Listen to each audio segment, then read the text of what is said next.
would really open up that lane. From the road, you probably won't see it at all. So the site slopes upwards, and the building is sunk into the ground at the top. So the only thing that you would see is the sort of circular area that you can see in front of the building, which is actually an open terrace with a circular hole and a tree. So it's covered in a cedar roof. It's got foliage, living wall. So from the road, you literally won't see it.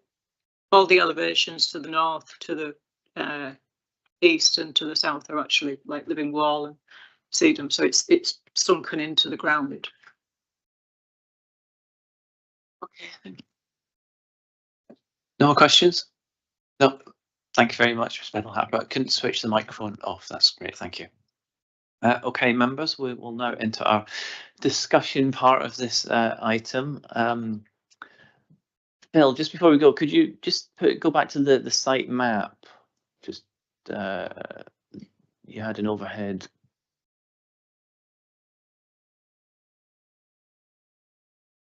That one, yeah. Okay, members, who'd like to start us off? Peter? Thanks, Mark. I've got a few thoughts on this one. I'm just following up from my question earlier. So it doesn't have any reason to be linked to this particular location. I appreciate that it might be linked to elements of the national park, but there's no reason for it to be in that particular site. I think, as outlined in the officer's report, I can see that it does add a new tourist attraction and supports the visitor economy. But I think it is clearly, as we can see there, in open countryside, even if it is adjacent to the caravan park on the right. The designs show, and the officer concludes, it causes a significant landscape impact. I note that Highways object and the lead flood agency objects. I think this is a significant development in the wrong location that would cause a significant harm, and I don't think the harm outlined outweighs the benefit to the visitor economy. Okay, thank you, Peter. Anyone else? One of the arguments is that it's open countryside. Everything that we develop, should have be well related to existing settlements if possible. And looking at that map is why I've asked Phil to put that map up. It does appear to be just on the outside of the village, and in terms of adjacent to the caravan park, it's not immediately adjacent. So I find it hard to support policy 18. Hard to support the argument that it's compliant with policy 18. Chris. Following on from that, I thought its one saving grace was that it gave the prisoners of Hillcroft Caravan Park somewhere to escape for the half an hour and play golf. But other than that, I just don't think it fits this area at all. Anyone else, Rick? Just as a reminder, we refused planning permission for extension to a car park on the other side of Pooley Bridge for reasons relating to extension in the open countryside. And this is a lot more harmful than the car park was, in my opinion. Yeah, Doug. Thank you, Chair. I am minded to agree with the comments made by other members of the committee regarding open countryside and the relevance of the fact that it's not contiguous with the settlement itself. Despite the fact that as far as the design is concerned, I think it makes the best use of the position it's trying to get agreement for. And I think it's a well-designed attempt to get that permission. But unfortunately, I view it as being in contravention or against the policies mentioned previously because of the fact that it is in open countryside, despite the fact that it would be helpful for the caravan park as mentioned earlier. So I'm minded to go with the officer's opinion. Anyone else? Jackie. Just the same as Doug, really. It's been really sympathetically designed. with respect to the landscape, but with the highways concern, the flood concern, I'm intend to refuse as well. Okay. Anyone wish to nominate, make a proposal? Yes, I'm happy to propose that we refuse planning permission. Rick? Yeah, I'm quite happy to second it. The only thing I would look at is on reason 3, it refers to the proposed attraction. I would much rather it said the proposed development and not associated with the idea of an attraction. Proposed attraction, proposed development. Does it matter, Andrew? Do you think the wording? Development, is that okay, Peter? Okay, so we'll take that proposal from Peter, seconded by Rick, that we refuse as per officer's recommendation. However, that slight amendment from attraction to development in the explanation at the end. All those in favour? That's unanimously refused. Okay, thank you very much, members. We'll move to our next application, and that is number 4 on the schedule, and that's the Coast Field Barn at Roskill.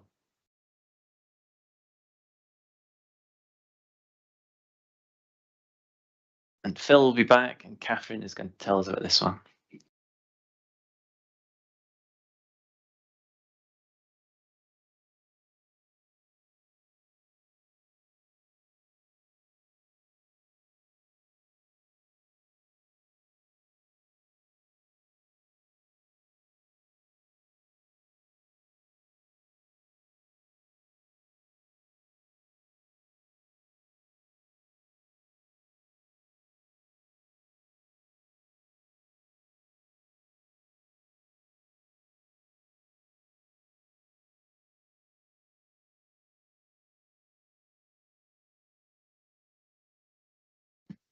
Thank you, Chairman. Good morning, members. This application is for the change of use of a barn near Roskill to a local occupancy dwelling with associated works, which include the rebuilding of part of the eastern elevation, re-roofing part of the barn, demolition of part of an existing stone boundary wall, creation of a parking area, and the enclosure of the building. This application is before you today as my recommendation is contrary to that of Shap Parish Council. The site is located south of Roskill to the northwest of Shap Abbey. The Coast to Coast National Trail runs through the enclosed field system where the barn is located. And the access to the site, the vehicular access is from the road and then moves down to the building there. I do have updates for you. So as set out in paragraph 2.3 of the report, the authority refused planning permission for the change of use of the barn to a holiday let. The physical alterations are similar with this application, but not identical to the proposed, to those proposed and the refused. And since the report was written, an appeal has been lodged against the refused application. The questionnaire has been submitted and the appeal statement is due next month. We've also received a response from Natural England, who advise that suitable measures that mitigate the nutrient load from the development are required. This response reflects my comments and assessment of nutrient neutrality already set out in the report. Okay, so moving on to the plans, having a look here, this is the existing site plan, the application site outlined in red. You can see the building here and the existing walls and sort of outlined in blue, which I'll be able to show you on the photos, and then the existing access down to the site here. This is the existing elevations of the building. So you can see the bit I referred to. This is the sort of the northern top of the building that will become more clear in the photos. So this is access to the site that I showed you on the plan, the vehicular access down to the site. And this is the application building here with the sort of the red tinned roof. And then moving closer to the site. So this will be the access to the building and boundary walls, which are referred to on the plans, and the footpath access, which runs through here. So there you can see the application building. So I'm now stood within the sort of enclosed, the enclosure of the field with the building located within it, looking to the western elevation of the barn. And my photos will sort of be panning round from this western elevation down to the south and round to the west. So I'm looking back there towards where the first photo was, near the access road into the site. And then further round again, there's evidence within the enclosed field of previous buildings and structures. So that's now looking to the west. Further round, moving up towards the north, and as I said, the coast-to-coast route does come through this this field system. And then that's the view of the site, sorry, within the site looking towards the north. Further round, panning back towards the building. And there you can see the building in the right of that picture. Again, that's the western elevation of the building.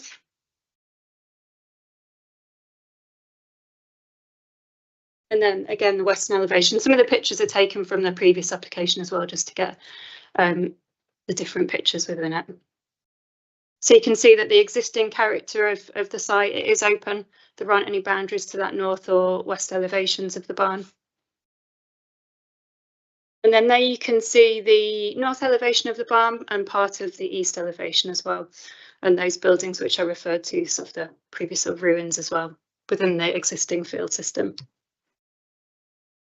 And that's the eastern elevation of the building, the part of the northern part, which is, in my view, more of a ruin. And then you can see the there's large trees as well located close to the building. Again, that's the eastern elevation. And the bottom part of the eastern elevation. And that's a closer look at the eastern elevation of the building and towards the northern part of the building. And then now I'm stood towards the south of the site, so because again, the access into the site, and this is part of the wall that would be moved.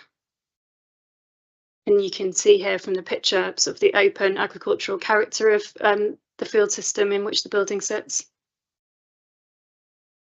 Okay, so moving on to the proposed plans.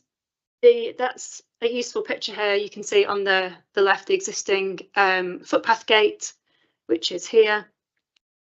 And then, as I showed before, this is the existing site plan. So the blue line indicates the boundary walls. And then the proposal shows that the access into the building would be changed, an area of hard standing or gravel for a parking area. And the darker green indicates the garden space for the building. And then the area to the right would be left as field. This then shows the boundary treatments. So again, as I indicated, so the existing wall would be moved. So the purple line towards the bottom here is the existing. And then the blue lines are proposed stone boundary walls. And then the purple dotted line indicates the public right-of-way, the coast-to-coast route. So this plan shows the indicative drainage locations to the right of the east of the building. No further plans of the proposed drainage have been provided. And then the proposed elevation, so the existing on the left, the proposed on the right, and it indicates the rebuilding of the northern part of the building and the use of existing openings to the west elevation and new openings to the east. And then both gables would remain blank, so they wouldn't have any openings to them. So moving on to the main issues, these are set out in the report, but I will summarise them. So the application site is an isolated building and ruin in the rural and undeveloped open countryside of the National Park. Policy O2 sets out the requirements for development in this location, and the application proposes the change of use of the barn. The application includes a structural assessment report, which I've summarised in my report, and this assessment concludes that the building as a whole is capable of conversion. However, given the condition of the existing building, I do not consider that the condition of the building could be considered structurally sound and capable of conversion, particularly given the northern part of the building. As such, I don't consider that the building is structurally sound as required by Policy O2. In terms of the impact on landscape character, I consider the development would result in an unacceptable change and result in a significant enhancement of the landscape character or historic environment as required by Policy 02. I consider that the introduction of a residential use would result in harm with a detrimental impact from the use of the building as a dwelling and the associated activity with it. There are also no clearly defined boundaries to two sides of the existing site, and its open character contribution to the existing field enclosure would be lost as a result of the proposal. I consider that the physical alterations to the building and its immediate surroundings, including the changes to the existing stone walls, the proposed boundary treatments, would result in an incongruous addition to the building and its setting. The proposed development would change the character of the site to the detriment of its landscape and historic setting and erode the undeveloped agricultural character of the building and its setting. I consider proposals would fail to reinforce local distinctiveness and sense of place and wouldn't represent a sustainable form of development. I do not consider that the provision of one local occupancy dwelling would outweigh this harm. With regards to protected species, a licence from Natural England would be required, and we're required to consider whether a licence would be granted. I do not consider that the licence test would be passed, given the harms and policy conflicts I've identified, and I do not consider that there's an imperative reasons of overriding public interest for the development to proceed. There are a number of other matters considered within the report, and as I set out, had the application been considered acceptable, additional details and conditions would be required in respect of nutrient neutrality, BNG, drainage, access, trees, and renewable and low carbon energy. So as such, for the reasons I set out in my report, I'm recommending that the application is refused. Thank you. Thanks, Catherine. Any questions, members? Rick. Oh, sorry, go ahead, Jackie, and then Rick. Is there any plans for how they're going to get utilities to the barn? No details. So that's the plan that shows the indicative drainage locations, but no other details have been provided. And you gave reference to a bat roost in there, so there's definitely evidence of bats. Yeah, a roost assessment and bat dusk emergent survey was conducted, and that found evidence of previous bat activity. The dusk emergent survey carried out identified a low status of a day roost within the surveyed building and evidence of nesting swallows also within the building. Rick. Yeah, I'm quite curious about the definition of changing use as opposed to the erection of a new dwelling. And given what's said, your opinion about the actual structural stability of this building, could it not be described as erection of a new dwelling, not conversion? Yeah, I consider that the proposal would fail the policy test for reuse, and I consider it would be a redevelopment for the purposes of Policy 02, rather than a conversion of an existing. Any other questions? I'm guessing it's always been a barn, Catherine. There's never been any sense of anyone living in it at any time. Well, yeah, I guess we can see what it is. The application form states that it's in agricultural use. That's what it is now, yeah. Yeah, it seems there is historic environment records for a former farmstead there, but that's all the evidence we have. Okay, no more questions, Catherine. So we'll go into our public speaking. We've got Mr. Addis. So Mr. Addis, just briefly again, 5 minutes to speak, address the committee. When you're ready to go, just press the microphone button. We'll set the timer on. If you go over the 5 minutes, we'll cut you off. And if you just wait after in case there's any questions. Okay, thank you. Yeah, good morning. My name is Daniel Addis and I am the planning agent for this application. I'm speaking on behalf of Lonsdale Settled Estates in support of the application to convert what is known as the Coast to Coast Field Barn into a local occupancy dwelling. Lonsdale Settled Estates seek a future viable use for the building before it falls into a state of disrepair and is eventually lost forever. This is not a proposal for a new house in an open field. We consider it to be a careful reuse and conversion of an existing traditional barn, which has stood within the landscape for well over a century and which the application seeks to retain in perpetuity. The current proposal has been substantially revised in response to an earlier refusal to change the use of the building to a holiday let. The extent of the glazing has been reduced, the residential curtilage has been tightened, boundary treatments have been clarified. Most importantly, a structural assessment by a chartered engineer confirms that the building is capable of conversion without substantial reconstruction.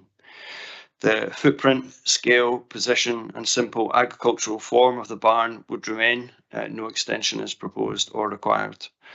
Policy 02 expressly allows the reuse of existing rural buildings for residential purposes where they contribute to the landscape or historic character. They are structurally capable of conversion and can accommodate the use without major alteration or reconstruction. We consider this proposal meets those tests. The office's concern is principally that residential occupation would domesticate the site. Inevitably, any viable reuse of this building would result in some change.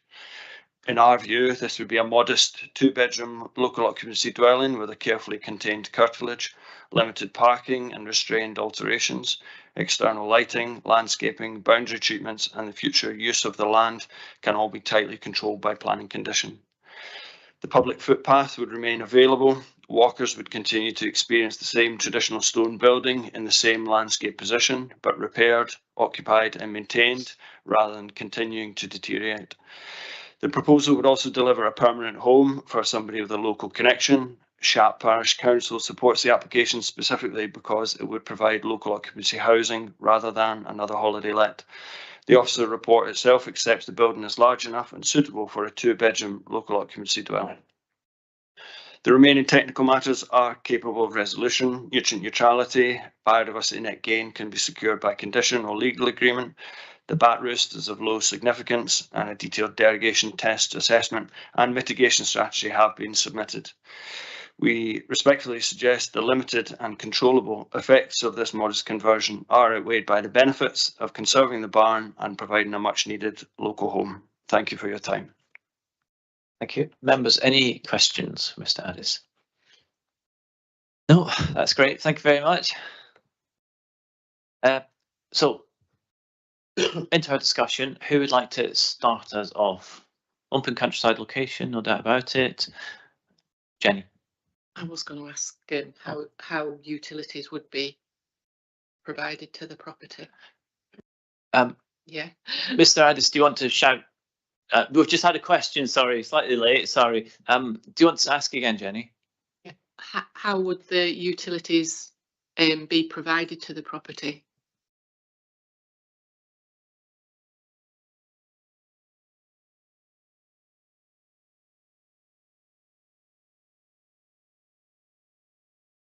Utilities like electricity, water.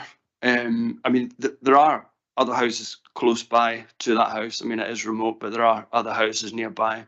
To be fair, we haven't inquired with Electricity North West or United Utilities about mains connection, but one way or the other, we could get services to that barn, whether it's off-grid or borehole or solar panels. Everything's achievable, and it doesn't have to be overhead lines either. So, you know, it's the next stage in the process. I can't say what they are now, but I've never worked in a barn conversion that can't be serviced. Thanks for that. Okay, who'd like to start us? I can pick. Jenny. Go ahead, Jenny. I do like the idea of a local occupancy house. Yes, it is in the middle of nowhere, and it contravenes a path that's already there. It would also get rid of a derelict building.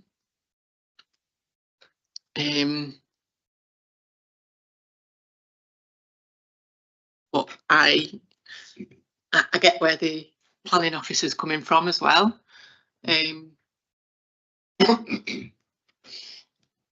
Would the tilted balance come into this one at all? It's for you to decide. That the policy usually says isolated buildings in open countryside need special justification, such as rural workers, that kind of thing. There is policy 2 does support redevelopment of existing buildings. However, you've got to decide, is this building gone so far into ruin that it's no longer something that can be developed? And then you've got to think about by creating a house there, are you creating, because once it's a house, there'll be cars and washing lines and satellite dishes and solar panels and things like that. So it's going to appear quite different, and it's in quite an isolated location. Jackie. I think my concern is if we do grant planning permission and it goes into a dwelling, what's for stopping anybody turning it into an Airbnb? It would have a condition, local occupancy condition, which would limit it to somebody with a local connection. They could Airbnb it by letting out their own room, technically, although it would be a very small building to do that with. But it couldn't be a holiday let without further planning permission. Rick. Yeah, just more of a question than anything. We refer to the right of way and the drainage, and we would have added a condition if permission was going to be granted. If we weren't going to grant planning permission, should we add them as reasons for refusal?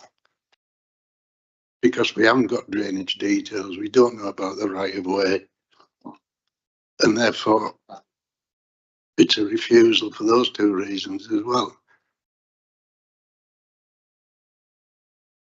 I think I didn't come to that conclusion because I think that had the application been acceptable in terms of, well, from my view, in terms of principle, in terms of landscape impact, they could have been additional details that we could have requested and aren't sort of insurmountable. So, for instance, for impact on the public right of way, a condition could quite easily, a construction method statement could quite easily be conditioned to require them to do that. So I didn't feel that they were issues that were such that I would add them to my reason for refusal. But I mean, that's obviously for you to come to a different view. If you, but in the absence of the detail, we couldn't defend that approach at appeal. Would be my concern. I guess that could be for the inspector to consider. So we've said to them, you know, these are our reasons for refusal. And if they disagreed with us and they allowed the appeal, then I think that those could quite easily be conditioned and could be overcome by condition. Does that answer your question? I'll go Peter and then Jenny. Thanks, Mark. I appreciate the addition of a local occupancy home and the benefits associated with that, and note the parish council's support for this application. But I think the officer's report is very clear and that it fails to be policy compliant on numerous counts. And for me, the most significant one is the element that would be introduced to an isolated rural location next to a significantly used footpath that would bring in a significant amount of development in terms of track, car park, washing lines, dustbins, etc., etc., etc. Lighting would significantly change the nature of that that old derelict barn. So I think the officer's report is very clear, and I agree with it. Jenny. It's okay. That was what I was going to say about the track. Would that be changed into a road and things like that? So That's not on this application, Catherine. So presumably, if you wanted a vehicle, you'd want something a bit 4x4 to get there. Yeah, if I can, sorry, if they do propose, so within the red line, it's quite hard to see, but on the picture on the right, there's from the access road leading up, it is proposed that it's converted to hard standing or gravel. So this is the existing tarmac road. The kind of probably the grassy track here runs along here, but yeah, they are proposing to put hard surfacing down for access and for parking. Sorry, it is an application to hard standing that. Anyone else before we wrap this up? Doug. Thank you. Just one last comment that hasn't been raised in the discussion, and just at least I'm often in favour of just making sure that something is mentioned, even if it's not necessarily relevant. But I think this is, and hasn't been mentioned, the fact that the house is not deemed currently to be in a position where it's usable and is more of a ruin than something that needs to be renovated. And I think that's an additional point to underline in our deliberations when and if agreeing with the officer's recommendation. Apart from that, I will not repeat what everyone else has said about open countryside, rural location, utilities, despite the local occupancy that everyone, of course, quite rightly underlines. And it was just the one point that I really wanted to add to the discussion, so thank you. Doug. Okay, members. Rick? I would regard this proposal as erection of a new dwelling in the open countryside. Even if there was a local occupancy need, it's an inappropriate location for a new dwelling. And for that reason, I would recommend refusal as stated. Doug?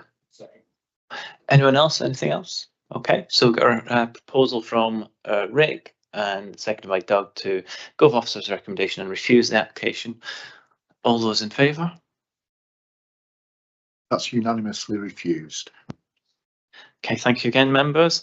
Members, I suggest we do the next one, number 8, and then have a break for 5 minutes or so afterwards. Is that okay? Yep.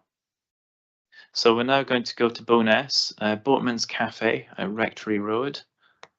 And it's Chris who's going to come and tell us all about this one.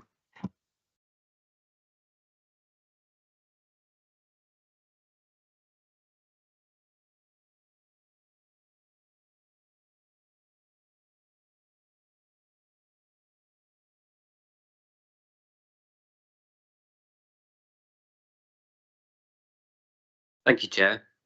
Advertisement consent is sought for new signage and menu boards to be fixed to the former Boatman's Cafe, now called Trench's Fish and Chip Restaurant, and also for directional signage to be fixed towards the road to the rear. Windermere and Bowness Town Council objected to the application due to the large freestanding sign next to the road and a large number of menu boards. The freestanding sign has now been removed from the proposal, and the number of menu boards reduced. The Town Council were reconsulted on the amended plans, however, we have not received a reconsultation response yet. We believe the proposed scheme is now in line with the recommendations that Windermere and Bowness Town Council put forward in their first, in their consultation response. However, as we have not received a response, we are reporting the application to committee.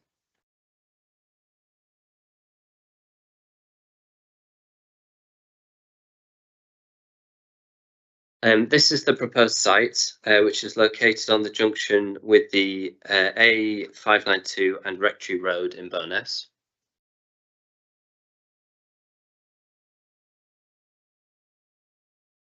This is the proposed location plan showing the site outlined in red.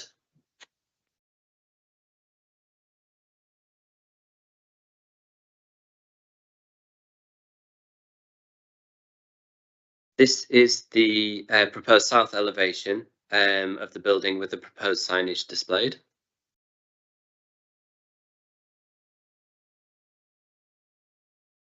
These are the proposed fascias with trough lighting above. The trough lighting would not exceed a colour temperature of 3000 Kelvin.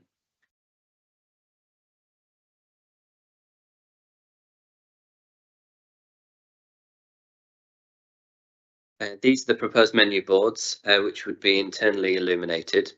This lighting would also not exceed a colour temperature of 3000 Kelvin. This is the proposed road signage, which would face downhill when viewed from the A592.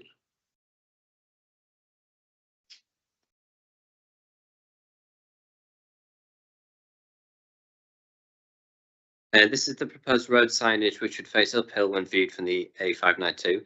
The existing sign, which can be seen in the photo on the top right, would be removed.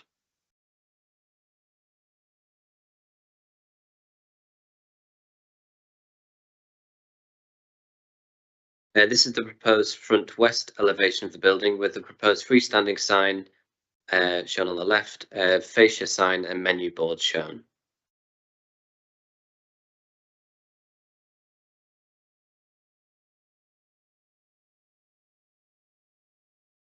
This is the proposed north side elevation of the building. The existing sign would remain.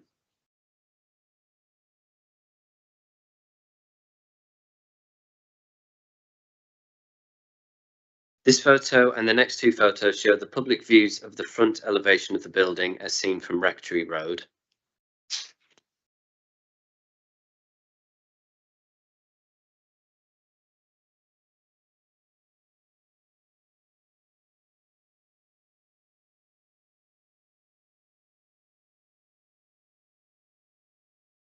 This photo shows the public views of the rear elevation of the building taken from the adjacent pavement along the A592.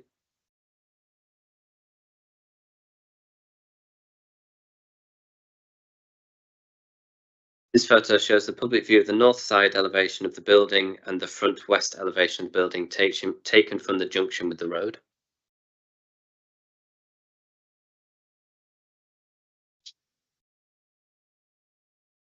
And this photo shows the north side elevation of the building taken from the pavement. Subject to the proposed condition regarding the lighting being at or below 3000 Kelvin, the proposed advertisements would cause no harm to the amenity of the local area and would preserve the setting of the Bowness Conservation Area. The advertisements would also be acceptable in terms of public safety. I'm therefore recommending approval subject to the conditions stated in the report. Thanks, Chris. Any questions, members? I'll go Jack. The freestanding sign that's on the end of the building as you're going uphill, would that obscure pulling out of the glebe? That one, yeah, yeah.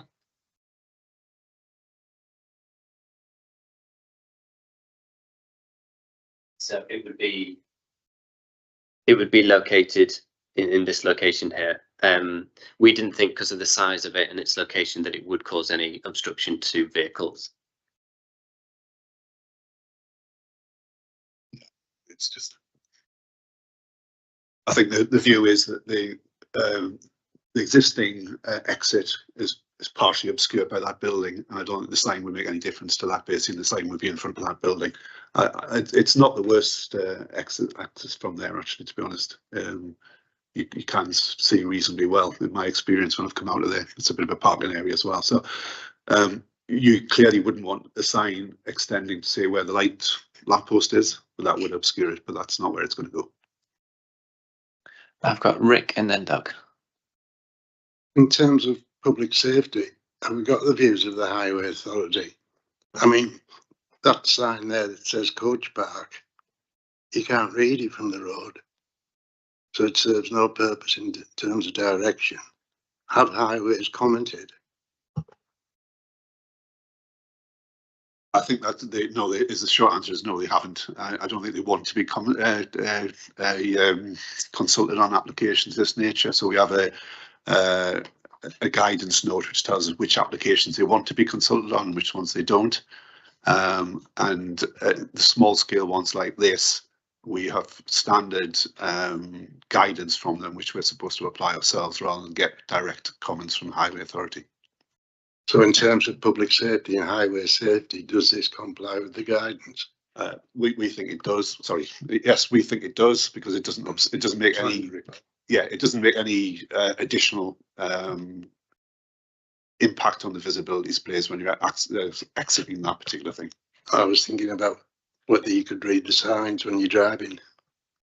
Yeah, I think the picture we've shown there is a little bit misleading, because obviously there's work being carried out on that. So that sign is partially obscured by temporary fencing.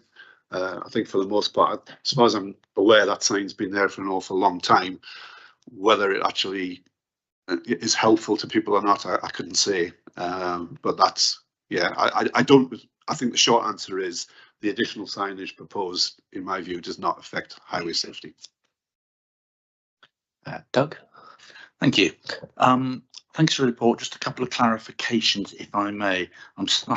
I'm slightly confused as to the sign by the road, precisely where it is. If you're looking at that one, from what you said, it's on the corner, for want of a better way, just to the left of the, just to the left stroke behind that red sign. Yeah. But if you go back about 6, when you're looking at the view down the hill,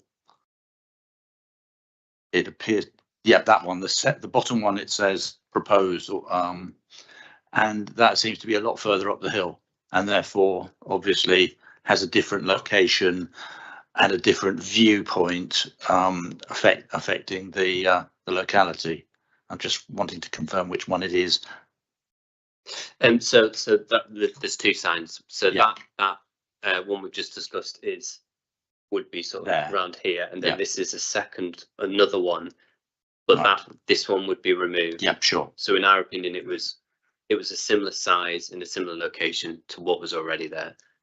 But there's 2. So there's one there. There's one here. There was another one further up here up the hill, but that's been removed now. Right.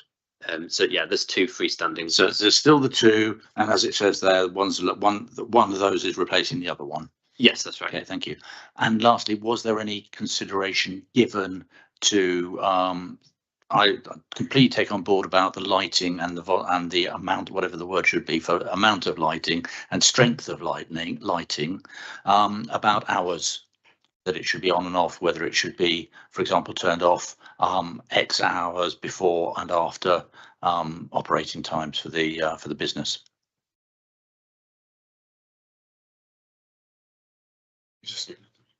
Yeah, we in this case we didn't think that was necessary, to be honest. I think probably the main reason was because of the location of the property. This is obviously in the centre of Bowness.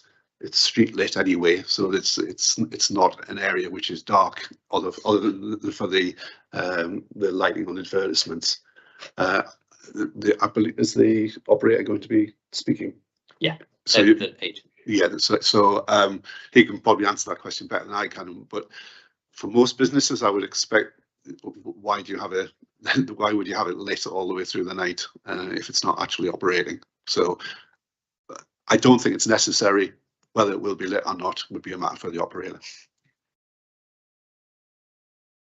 Jackie? Sorry, I'm back to my freestanding sign on the corner again. Is that not going to obscure the coach parking sign?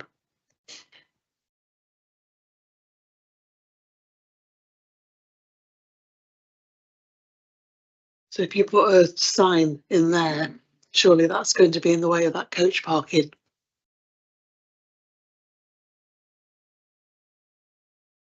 Seems a lot of signs just for one restaurant. Yeah, I think as the application has submitted, we thought there was too many signs, so we reduced them. Have you got the? Can you show what actually that says on that sign? The freestanding one, yes, please. Yeah, so it is possible that will obscure the one for the coach park. I don't think it would, but I must admit that's not something we've properly assessed to see whether it would or it wouldn't. Yeah, I don't know is the short answer, I'm afraid, because we haven't got an elevation showing both the proposed sign and the existing coach park sign. Any other questions?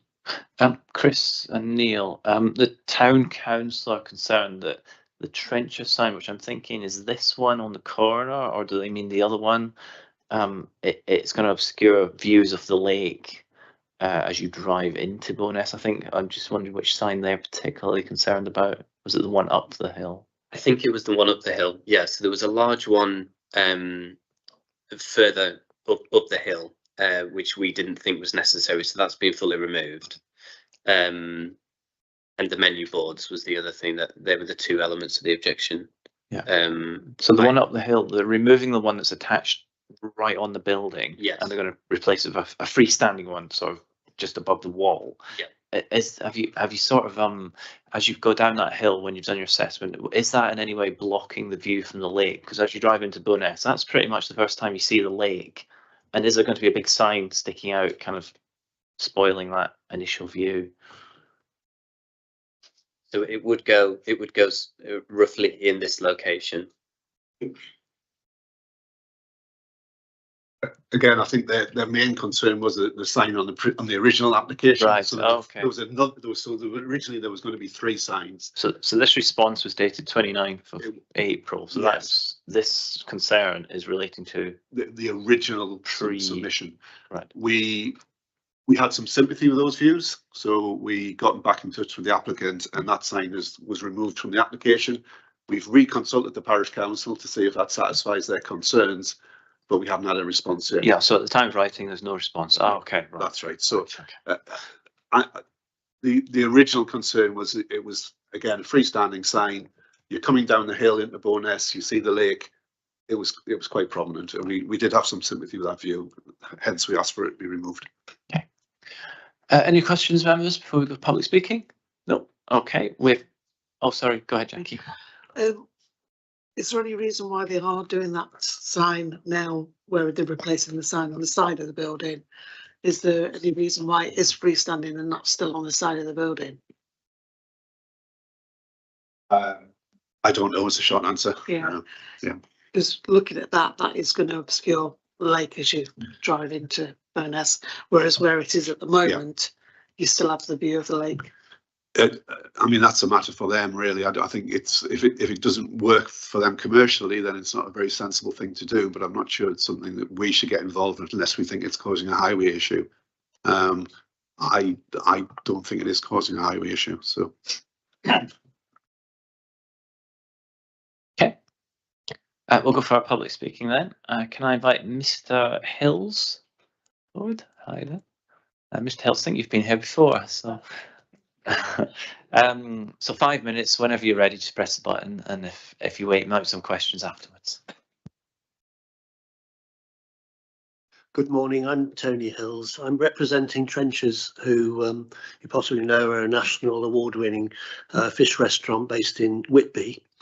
And I'm also the architect for Windermere Lake Cruises to refurbish and extend the Boatman's Cafe. And they then have agreed a lease with Trenchers.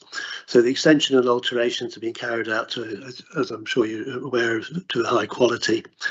And hopefully will be seen as enhancing this corner of Bowness. So I was also instructed by the tenants, Trenchers, to oversee their fit out. I'm not the designer of the sign, but I was asked to put the planning application in. And I think from their point of view, we picked up on the comments from Windermere Town Council and supported by the officers.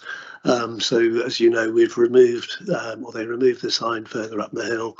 The next one down, which I think was just a subject of some debate just now, is just replacing a sign that's already there. But the sign that's already there is directing to the coach park, and it's adding the Trenchers information. I don't know if you've got that one. Just back a little. No, it's the back from where you were before. That one, yeah. So you can see there's already a sign there, and we're just putting another sign in the same location, but it is actually pretty well in the same location. That looks as though it's further back, but it's pretty well in the same area. So the one that was obscuring the lake is not there anymore. The subject was raised about the coach park sign. From Windermere Lake Cruises' point of view, that's an essential sign, although Rick mentioned that perhaps it wasn't terribly visible. But as the coaches who are unfamiliar with Bowness come round from the town centre, that's the only indication they've got that is where the coach park is. And if without that sign, coaches would disappear into wherever. The concern, I think, from the tenant from Trenchers is that this is a very, I don't know whether anybody's been there, but it's a very high class fish restaurant. It's far more than a fish and chip shop, and it's got a very interesting and very good menu. I think their concern is that it isn't adequately signed, and I know people said that there's too many signs. That's possibly because of the menu boards that they put outside. But there's only one fascia sign, and then there's a sign at the southern end and the sign at the northern end. So they have some concern that the feedback is that people don't know where they are.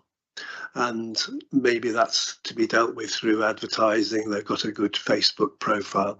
So I suppose what I'm asking, or what I'm clearly looking for support from committee for the application, is that it's how you support a a national award-winning business who want to come and be part of the Bowness community, but we can't deny them the ability to put signage on their building, adequate signage to attract people there. And I think we've done everything really that the planning officer asked to do. I must admit I'm very disappointed that the town council said that they were going to reconsult on the 22nd of July. And I think had they consulted and confirmed that we'd done what they'd asked to do, then we wouldn't be sitting here. But as of this morning, when I checked their website, they still haven't published their minutes. So at the moment, we still don't know whether they even debated it. So there's perhaps a little bit of a disappointment on that. But anyway, I really want to encourage committee to support this and support this very exciting business in Bowness. Thank you, Mr. Hills. Any questions, members? No, that's great. Thank you very much. Okay. Who wants to start me off? Who wants fish and chips? Okay. And no trenchers at Whitby, and it is a high quality. I think calling it a fish and chip shop doesn't do it justice. But where it's positioned, that's where the main car park is for Bowness. So there's going to be lots of footfall past it. The sign as you're going down the hill that is on the screen at the moment, I think it would be better against the wall and not freestanding. And I do have personal issue with the one right on the corner. I think it's overkill, because you'll see that as you come around the corner, you'll see the sign that's above the door. Menu boards I don't have a problem with. It's just the two freestanding ones, that one to be on the side of the building and the one on the corner. Anyone else? No.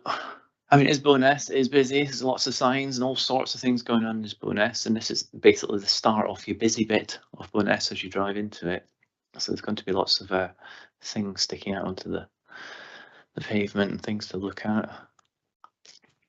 Anyone, any ideas? Any other opinions, Rick? I mean, one of the things that strikes me is that the sign just telling you where the coach park is, and the light is a responsibility of the highway authority, and they should put the proper signs up directing people to coach parks.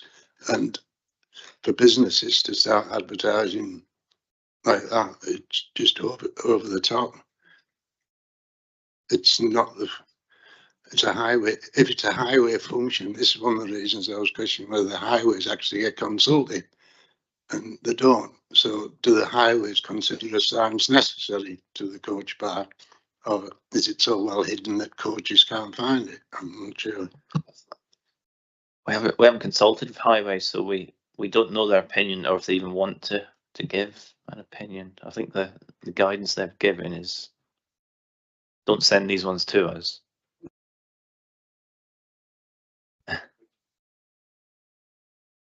Yeah, well, it says Coates Park on that one, but not the one that's already screwed to the building. Chris. Thank you. That coach park sign, which I can see partly obscures a bit of the lake, top right hand corner of it, I think is actually, if it's replacing the one that's already there, it's a poor diagram. The one that's already there is against that metal fence, a little way this side of it, up near the gap in the wall. I'm not sure that's been properly represented there. I have no concern with the other sign looking the other way, or for it obscuring the view coming out the car park. And if that's a problem, having a coach park sign advertising something else, well, it's also advertising Windermere Lake cruises. It's a one sign fits all. Doug, did you want? Thank you. The irony is that given the fact that the bottom of the two signs, the proposed sign location, I think is worse than the initial one up the top. because it does interrupt an iconic view of the lake coming down the hill. It might, as you said, Chris, it might be a bad less than perfect representation on the photos, given that it's a different place. It's down from that barrier. But where the bottom one is, it does very much interrupt that view coming down the hill, and I would say is more detrimental than the initial existing sign to be removed. I'm not worried about the number of signs. This is all personal opinion, and I don't think it's too many. There are too many there. It's the location of that specific sign that concerns me. Doug, Peter. Thank you, Mark. Just to remind members, this is before us because the parish council objected to an application which has subsequently been changed, as I understand, to address some of their concerns. They may have withdrawn their objection at a recent meeting. We don't know that yet. So it might be that if they have withdrawn it, it wouldn't be before us. So I suggest we've discussed it for quite a long time, and I'm happy to accept the officer's proposal and would move to make a proposal. Yeah. Although it is that committee, so it's now our decision to make, because it's here now. So it's whatever you want to do, members. Okay, I've got a proposal from Peter. Anyone else want to say anything? Anyone want to second that? I think you've heard my concerns. I haven't got a problem with most of the signs. That one in particular, I just think it should be against the wall. So whether we can put any recommendations in that. Yeah. It sounds like a refusal of recommendation. What did you suggest, Andrew? It's so there's advert application is slightly different in that it is possible to split a decision, which you can't do on a planning application. So it sounds to me like Jackie may be moving towards an alternative proposal of a split decision whereby all the adverts are approved, barring the one which is immediately adjacent to the 592 in that alternative position. You learn something new every day. So that's a possibility if you wish to make a proposal where you could split it, but this is for advertising only. We can't do this with normal applications. Yep, I'm quite happy with what Andrew just said. So are you forming a proposal to the menu signs, the sign in front, fine. I could even probably live with the one on the corner. It's that sign in particular I think should be against where it is existing, on where the existing sign is, just that replaced with that sign. Because I think it is obscured by the roof and all the rest of it, so you're not missing that iconic view of the lake. Okay. Have you got that, Andrew? Yes, so what I heard there was a proposal for a split decision which approves all the signs bar sign 6, because of concerns that the relocated position would make it more prominent and intrusive. That's the one on the corner, sign 6, which is that one that we've got there. Not this one that we've got in there. No, the one that's on the screen. This one that's shown. Okay, so we've got a proposal from Peter that, as per officer's report, we've got another proposal from Jackie to split the decision, refuse the one in the corner, approve the others. Anybody want to second either of those or form another proposal? Doug? I'd like to second the split decision, please. Okay. Anyone else before we go for that one? Okay, so we'll see where this vote falls. So we've got a proposal from Jackie, just explained, split the decision, refuse sign 6, approve the others. All those in favour? All those against? Abstain? Okay, so that's 1, 2, 4, 5, 6. That's 6 in favour of the split decision, which approves all signs save sign 6, which was considered obtrusive. 6 in favour, 1 abstention. Yeah. Okay. So that's gone through as a split. So that's an interesting one. I suggest we have what do you think? 10-minute break, and then we get into the rest of the applications. Okay, members. So if we head back here for past.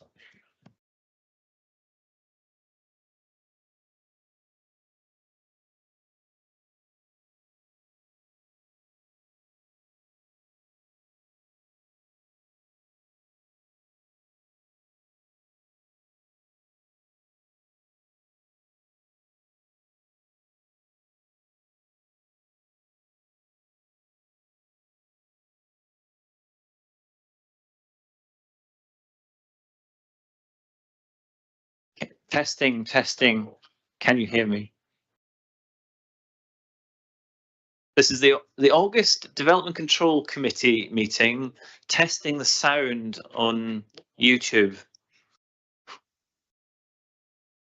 This is the August Development Control Committee meeting. I'm just doing a test if the sound is working on YouTube or if our microphones are working in the room.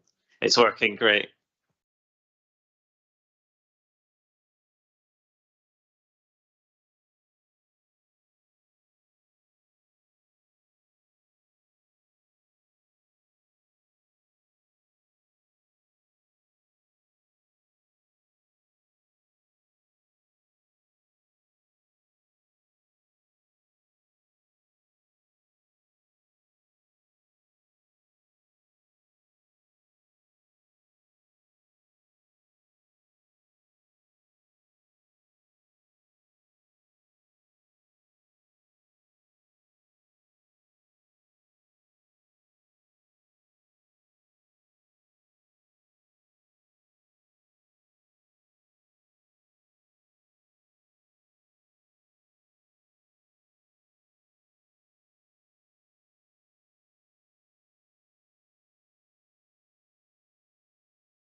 Welcome back, everybody. So our next application is number 10 on the schedule at St Anne's Church at Ings, and Kelsey's come down to tell us all about it. Thank you, Chair. Yep, as you say, this is an application for planning permission for the installation of a solar panel array on the roof of St Anne's Church in Ings. The application is before committee as my recommendation to refuse is contrary to the support from Staveley with Ings Parish Council and more than 5 representations of support. The application is a resubmission following the refusal of a similar scheme in 2023 and a dismissed appeal in 2024. A couple of quick updates for members. Last week, the applicant provided some additional information. This included some resubmitted information from the 23 application, which outlined responses to consultation responses around the proposed location and reiterating the public benefits of the scheme.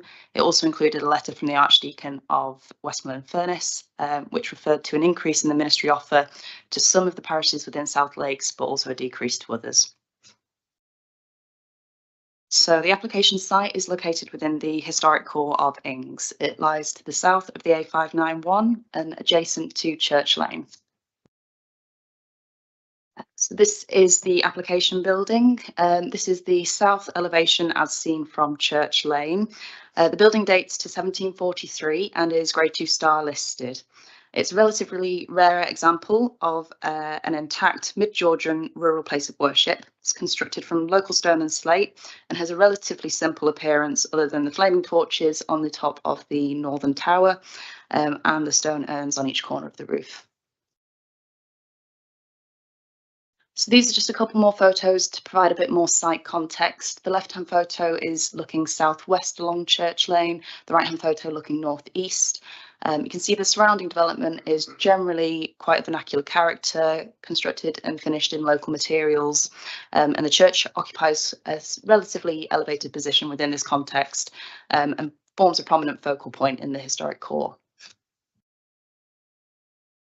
This photo is taken from Google Street View and shows the north elevation as seen from the A591. The churchyard forms a buffer zone between the highway and the church.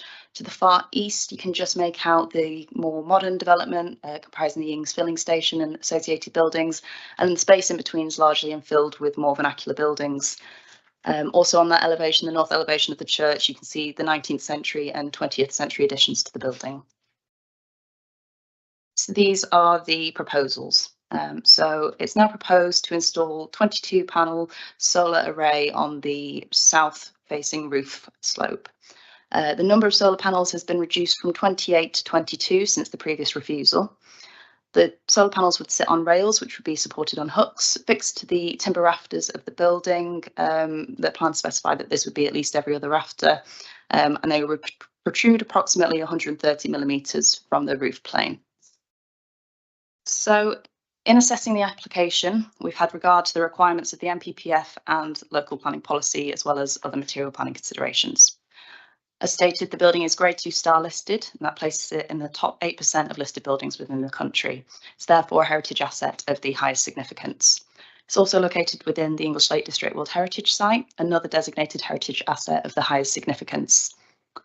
Both the NPPF and the Listed Building Act have a statutory presumption against harm to designated heritage assets, and they require us to place great weight on the conservation of these assets. The more important the asset is, the greater the weight should be. In this instance, we've assessed the proposals and concluded that the solar panel array would obscure the local slate roof. It would introduce a prominent and incongruous feature that is often highly reflective, and it would therefore detract from the historical and aesthetic value of the listed building. It would also detract from the contribution this building makes to the English World Heritage Site.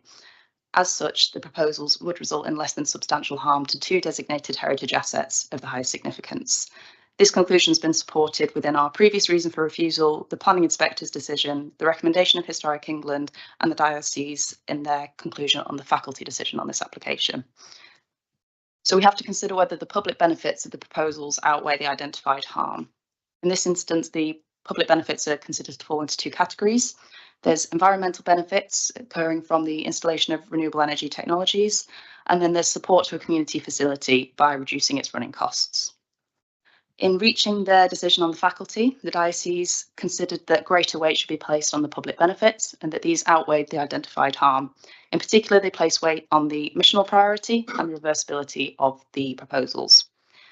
Although the missional priority isn't a material planning consideration for ourselves, it essentially relates to the Church of England's aims to go net zero by 2030, and that is a wider policy and principle supported in local and national policy, and it is of public benefit.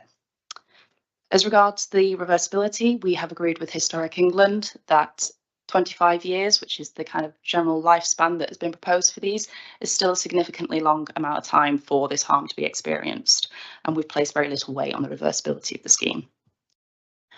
We've therefore fully considered the public benefits of the proposals, and we acknowledge these, but we are still in agreement with Historic England and the Planning Inspectorate that the public benefits of the proposals don't outweigh the identified harm. This is considering the significant weight that we need to place on the conservation of the designated heritage assets, both the listed building and the World Heritage Site. We have also considered whether the proposals, the reduction from 28 to 22 solar panels, has overcome our previous reason for refusal, but this wasn't considered to be sufficient, and there's not considered to be any additional public benefits that could help us reach a different decision on this application.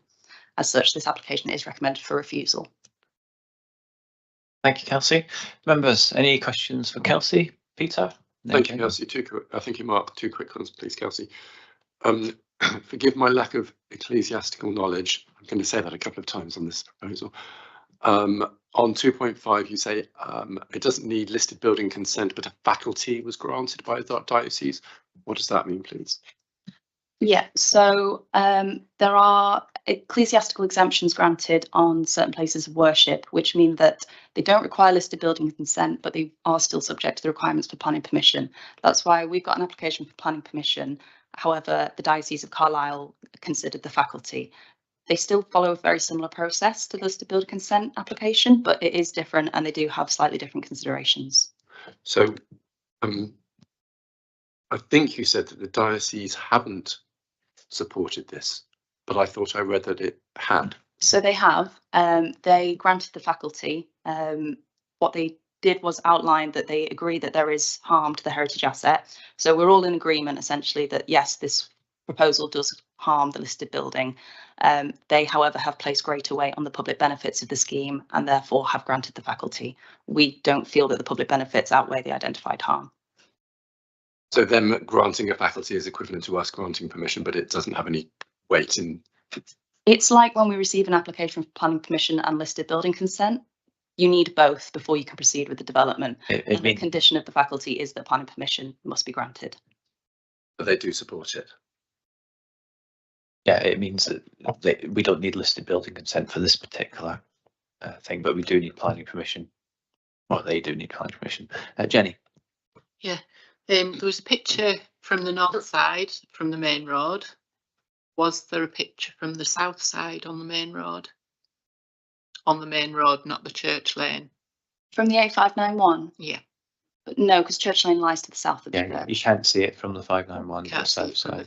No, you can only see it from either up on the hills or the street through Ings village. Okay, so what damage would they cause? As in, what is the identified harm? To the building. To the building itself, to the fabric. So, as I say, we've received details. They would be sitting on the slate roofs. They'd sit on rails, and those rails would be attached to the timber rafters. Because this is an application for listed building, for planning permission, sorry, rather than listed building consent, we haven't considered the kind of individual loss of historic fabric or what that impact might be. We've considered the material planning considerations, and that has been the NPPF considerations about harm to the listed building, and then the World Heritage Site and character and appearance of the area.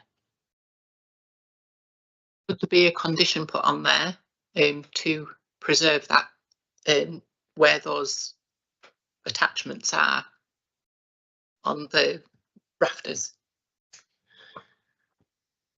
Yeah, I think the faculty consent does have some conditions. I can remind myself of what those are. I think that would fall outside of what we could consider on a planning application. I'm sorry, Peter, I've got Chris, and then I'll come back to you. Thank you. On paragraph 513, you mentioned the reflective appearance of the solar panel. worries me. From which direction would you get the worst effective or effective approach? If the sun ever shines in England. So we've identified the most visible location of the solar panels is from Church Lane. So in those views along Church Lane predominantly. Before I go to you, Peter, I'll just go round. Everyone. Rick, did you want? I was just curious, it might be a very difficult question. Is there a scale of provision that would be acceptable? I mean, one of the things that strikes me is if it's one big long panel, if you were subdividing it into 2 panels, is there any way we can measure when it becomes acceptable? We've got to assess what's in front of us, and in terms of what's the scale that we think is acceptable, not this. Good answer, Doug. I did have a question, and you've 90% answered it, which was going to be about, in your recommendation for refusal, how much weight you put to the visual amenity and how much you put to potential, wrong word, but destruction of the building or danger to the building. I think you've answered that one. But if anything you want to add, I'd be happy. I think, as we've said, the effects on the actual fabric of the building are mostly outside of the planning application considerations. We have considered visual amenity of the area, that's in the character and appearance of the area, because this is a planning application and that is a material planning consideration. Jackie, before I go to Peter. Just I'm conflicted on this one because obviously you want the church still to be up and running and heated as economically as possible, but equally it's a beautiful looking church and our solar panels the right thing for it, or is there alternatives? So I'm a bit conflicted on this one. Peter. Just another quick question, thank you. You mentioned at the beginning a new intervention from the Archdeacon. Can you? I missed what that was. Sorry. So it appears this was forwarded by the applicant. It appears to have been a letter from the Archdeacon to parishes within the South Lakes area, identifying changes in funding streams. And while some parishes may receive an increase, some may receive a decrease. And I believe this was submitted by the applicant just to demonstrate that they are financially looking for ways to reduce their running costs, which is something we've assessed. Jenny. You can see that there's a cemetery sort of on the south side of it, but would there be anywhere that the solar panels could go on the floor? I think some consideration has been given to alternative locations when we've been considering whether there's clear and convincing justification for the proposals. I think generally we're in agreement that it wouldn't be appropriate to place solar panels or ground mounted solar array within the churchyard. We could ask the applicant as well. Any other questions, Jackie? One last thing. 5.42 says they got in conjunction with a heat pump. So there's already a heat pump in situ, is there? Yes. So the church began a scheme of works within 2012 to increase the energy efficiency of the building, and that included the installation of an air source heat pump, as well as some other internal works to reduce their energy costs. It is almost in response to those works that the solar panel applications come forward, because that has required a generation of more energy to support the air source heat pump, and also the building, I think, has become more comfortable and more popular as a result of that. But they're part of an ongoing scheme to improve the energy efficiency of the building. Rick. Just out of curiosity, the site plan that we've got shows the building, the church. How much of the land around it is owned by the church or could be used? I don't have a blue line application, and I haven't seen one, so I wouldn't be able to comment on that, but they may be able to advise when speaking. I don't think there is any, but we can ask the applicant. Any other questions, members? No. Okay, should we go to our public speaking? We've got 2 public speakers. We've got Ms. Walker and Dr. Hiley. Dr. Hiley, you're just for questions. Do you want to sit up in case there's questions, or do you want to come up afterwards? It's up to you. So I'll just explain briefly again. I've been sat here for a few applications already. 5 minutes to speak and address the committee. When you start, if you could press the microphone button. If you go over the 5 minutes, we will very politely cut you off. And if you just wait afterwards in case there's any questions, whenever you're ready. Thank you.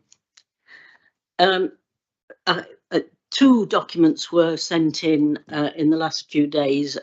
I'd like to know, if I may, if everybody has received them. And if you could also indicate whether you've had chance to read them, that would help me. If at the end of what I've got to say, you feel that you are at a disadvantage by not having had the chance to read them in advance, then I'm going to ask if you would consider deferring this decision until a later date, because there are a lot of complex issues and matters of principle that arise in this case. The starting point has to be paragraph 215 of the National Planning Policy Framework. The test there is whether where a development proposal will lead to less than substantial harm to the significance of a designated heritage asset, this harm should be weighed against the public benefits of the proposal, including, where appropriate, securing its optimum viable use. You've got two things to consider then on each side of the balance. This is a balancing exercise.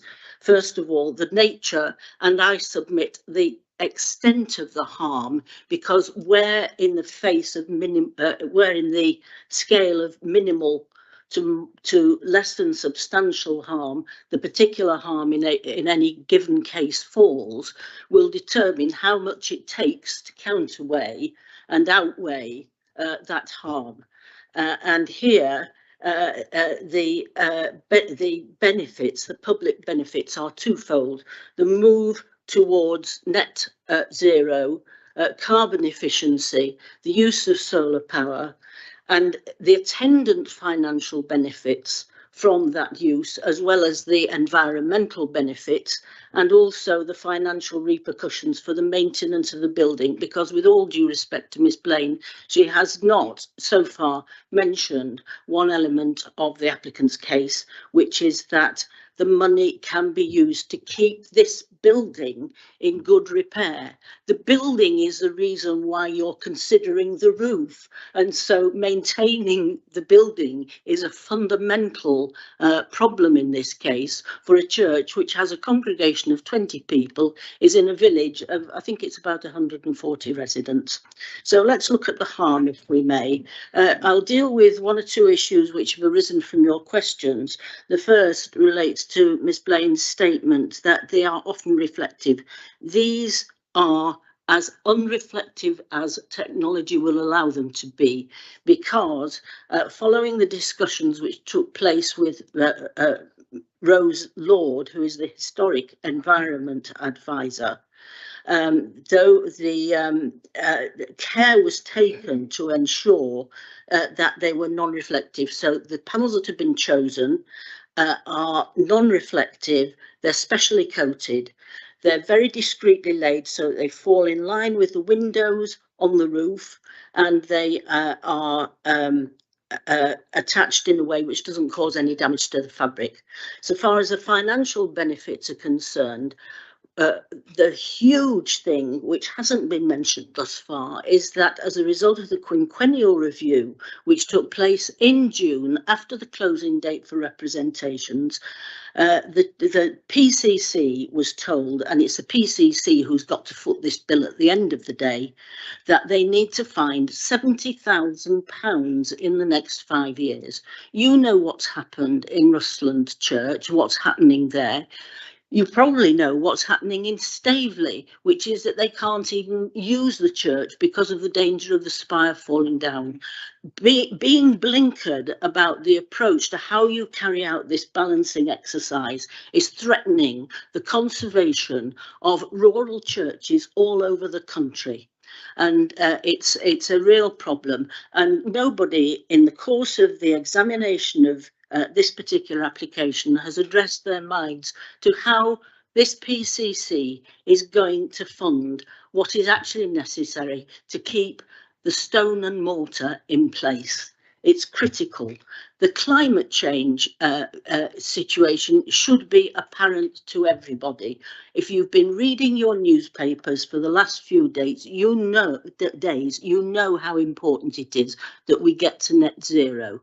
Try weighing those public benefits, the public benefits in relation. Ms. Walker, thank you very much. If you just hang on, there might be some questions as well. Yes. Members, any questions for either Peter? Thank you, Mark. Thank you very much. 2 quick questions. Again, my lack of ecclesiastical knowledge. What is the, no, sorry, the Chancellor. So you described the support of the Chancellor. Yeah, the Chancellor is a qualified lawyer who sits in the consistory court. The consistory court is a court within the organisation of the Church of England, which decides all legal matters which relate to the running of the churches. And when it comes to the alteration to a church building like this, the individual church has to get the permission for a project of this size from the consistory court. And that is how it came about in this case, that the Chancellor, who has to carry out what's basically the same exercise as you've got to carry out under the National Planning Policy Framework, he concluded, as Ms. Blaine has correctly said, that the harm, he described it as moderate, it's less, in fact, and that the public benefit outweighed it.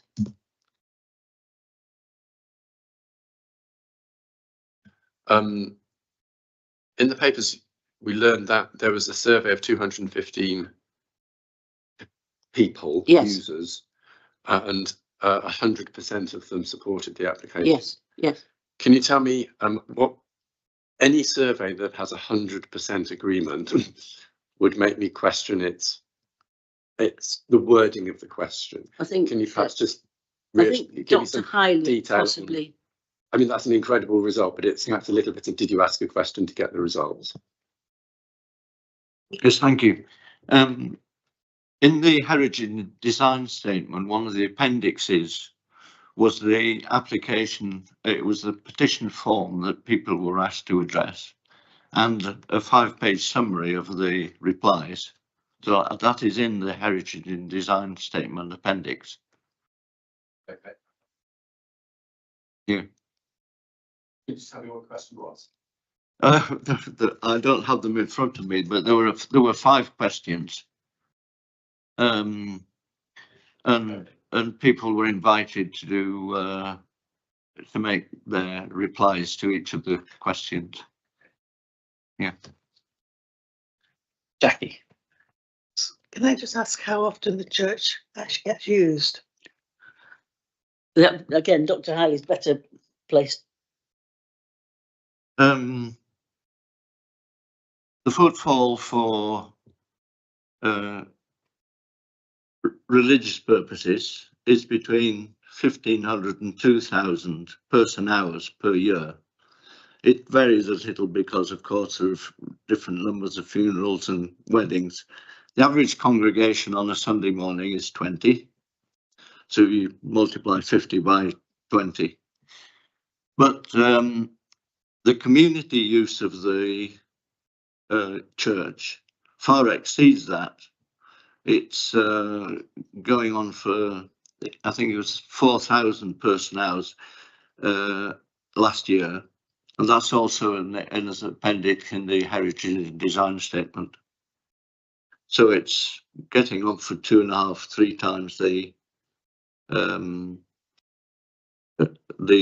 use for religious purposes. Is that weekly?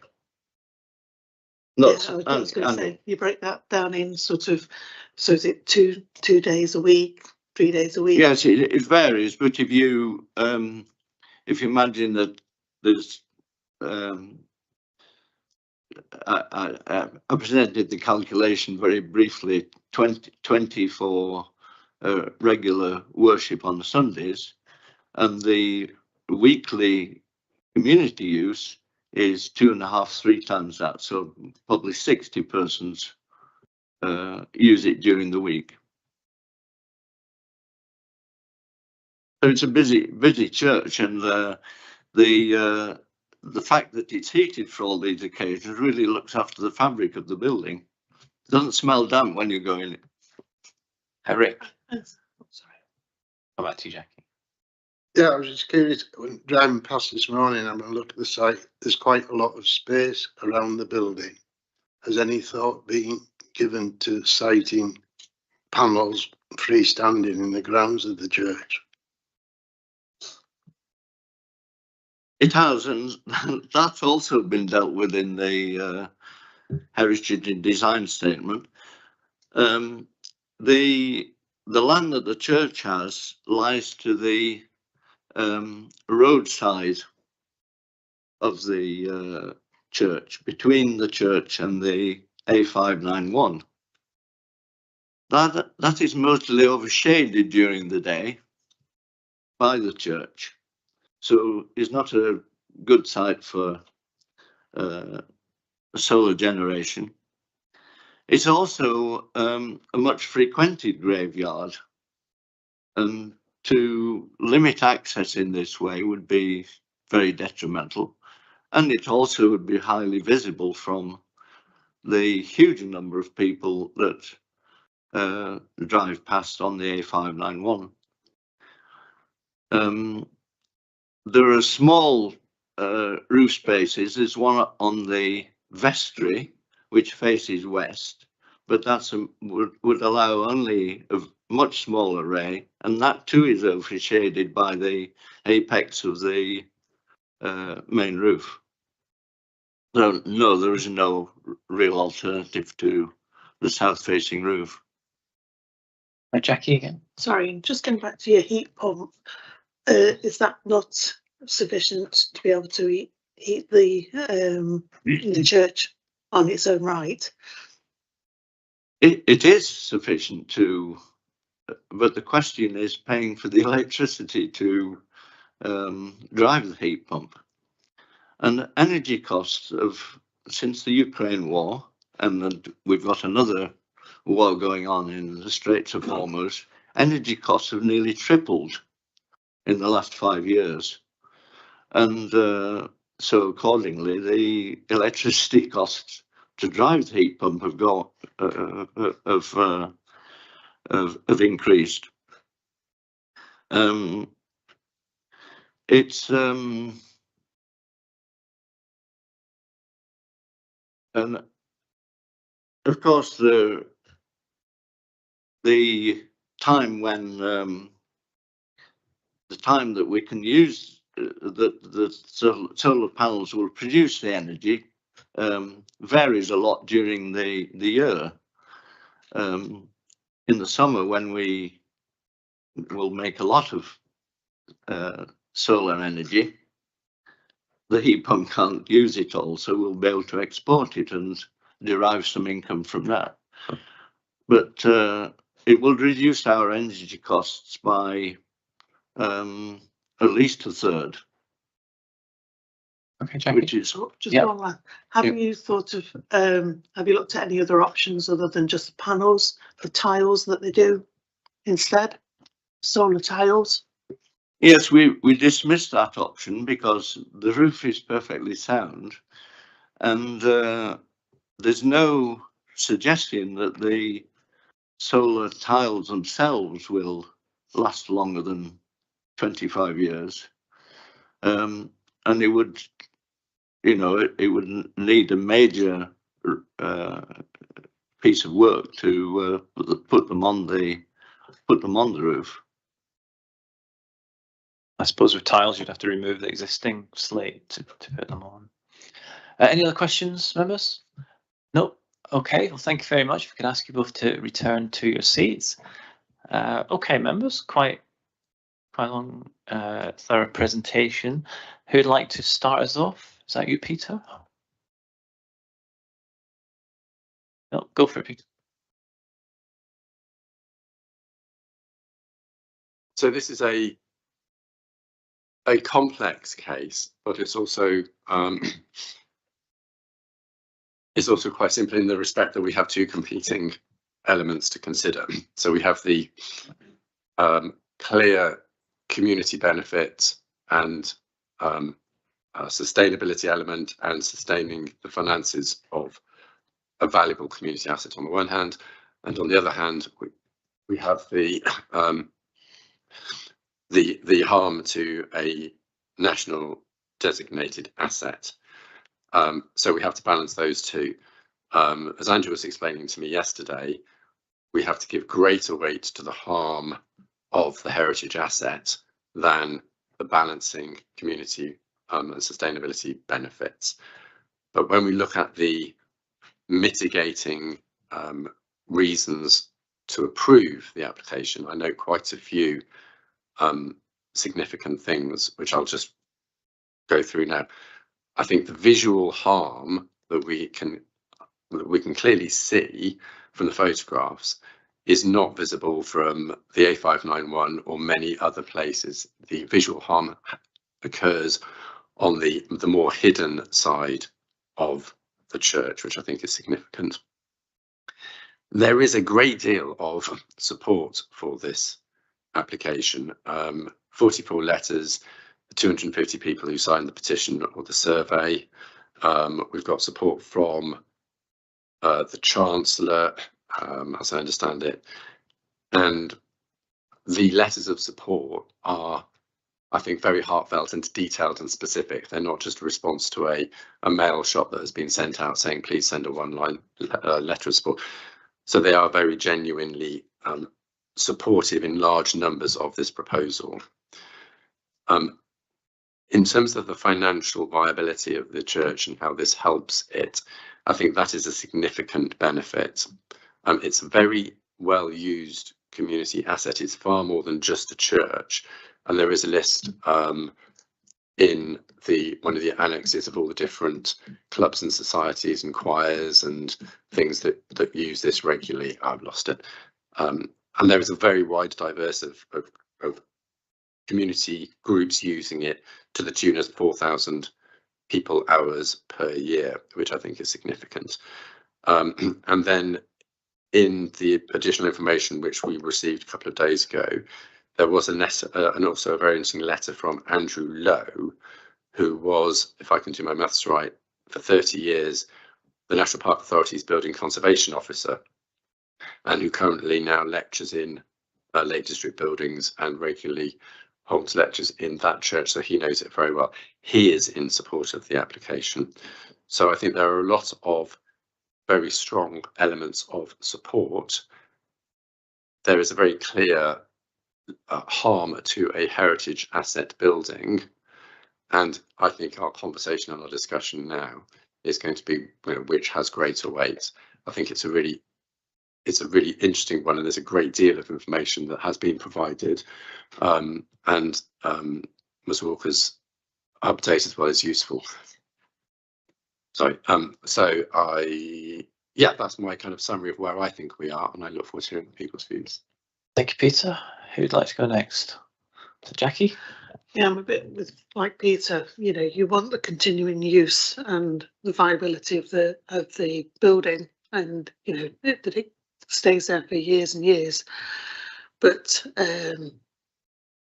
putting on the solar panels, does that distract from it? It does a little for me, and it's out. You know, it's weighing up those two options. You know, whether have we got any other examples of solar panels on churches in the Lake District? I'm not sure about the Lake District. There are certainly ones around the country. I can't think of any off the top of my head. That's not to say that there aren't. There are examples, as Mark says, elsewhere around the country. I don't know those examples in detail. I couldn't compare, and I haven't got those details to show you. Kelsey may have a bit more. There were a few referred to within the application submission in different parts of the country at varying degrees of significance. Obviously, each application needs to be determined on its own merits, and we can't use those as a precedent here. I would point out that in the majority of cases put forward within this application, they were significantly taller, larger buildings where the roofs were not visible from ground level and the solar panels were located either in valleys or behind parapet walls. Yeah, I think there's one in Orton and maybe York Minster. Anyway, Chris.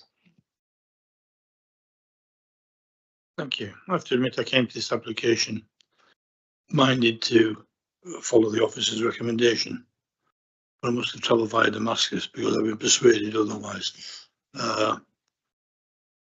So I'm sorry, Kelsey, but I'd now like to move that we don't accept your recommendation and actually propose that the application be approved. Okay, thank you, Chris. We'll take that as a proposal. Anyone want to say anything else? Jenny?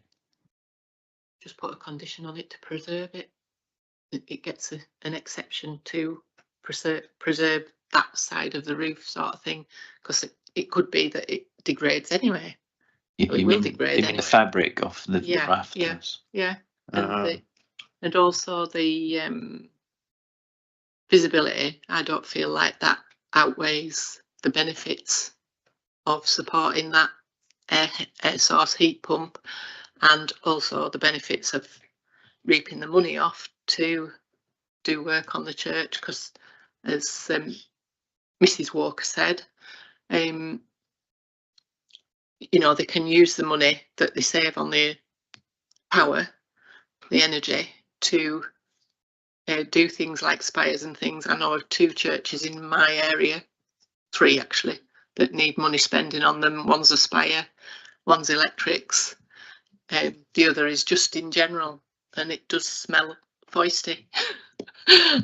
So before we go into the condition, I'll just take that. Are you seconding Chris's motion, or are you just making comment? Yes, Seconding. Okay, and on the condition to preserve, I'm thinking more like pre-approval of the mechanics of attachment. No, all of that, all of those things are dealt with already separately of the process that we have here through the ecclesiastical exemption. So the ecclesiastical exemption basically does for Church of England buildings what listed building consent would do typically for a listed building. So all of that stuff about fabric, about how it's done, how it's attached, avoiding impact on and harm to the building, there's a separate, the law gives the Church of England their separate legal process for dealing with those things. So that's for them. So they've got a special technique of dealing how they want to preserve it. So we've got a proposal and a second. Anyone else want to say anything before we go, Rick?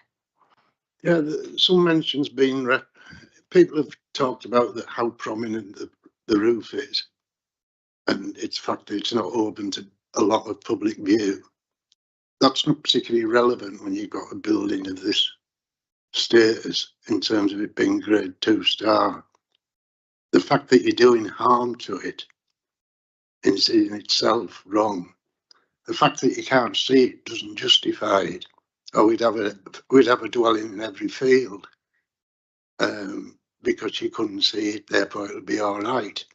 So I think you've got to be cautious about that. The other point is I'm not satisfied that the scale and extent of panelling on the roof is justified, and whether there could be panelling located elsewhere within the grounds that would achieve the same thing. And I would support the recommendation for refusal. Peter, before we go, yeah. Thanks, Mark. Yeah, to your point, Rick, about yes, the fact that harm is not visible doesn't negate the harm, but what we're doing here is making a value judgment on the significance of 2 sides of the argument. The side of the argument of the harm, yes, whether or not it is visible, I appreciate is a moot point, but we're balancing the value of a sustainable, from an environmental point of view, mechanism to sustain the church and its financial viability and the status of the church as much more than a church, but a valuable, well-used community asset, and that financial viability helping support its long-term physical state and maintenance. We're balancing those two different things. And just a quick one, I think we do know that there are no other options for locating solar panels elsewhere in the site. Is that, I think we have that information. Well, it's been suggested by the applicants there's nowhere else suitable. Okay.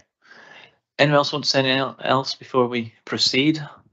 No. Okay, so the way it works, Chris has proposed, Jenny has seconded that we grant the permission. This is contrary to the recommendation. So we'll take a vote, and the way it works here is that should this vote fail, then it's an implied refusal. Should it succeed, it's an approval. Okay.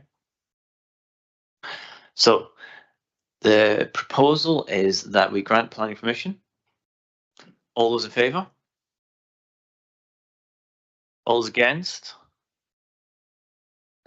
That's 4-3, so the planning permission is approved. Okay. Do you need anything else, Andrew? Just in terms Because it's contrary to of reasons, from what I've heard, members have identified harms and impacts to the significance of the listed building, but very simply feel that those harms are outweighed by the public benefits, including the community and financial benefits to the church. I think that's all good, Andrew. I think it's of significance for me was that it was much more than just a church. It wasn't just a church. It wasn't just a congregation. It was all the other community groups and choirs and all these other different things which were using it. It wasn't just a congregation. A community facility.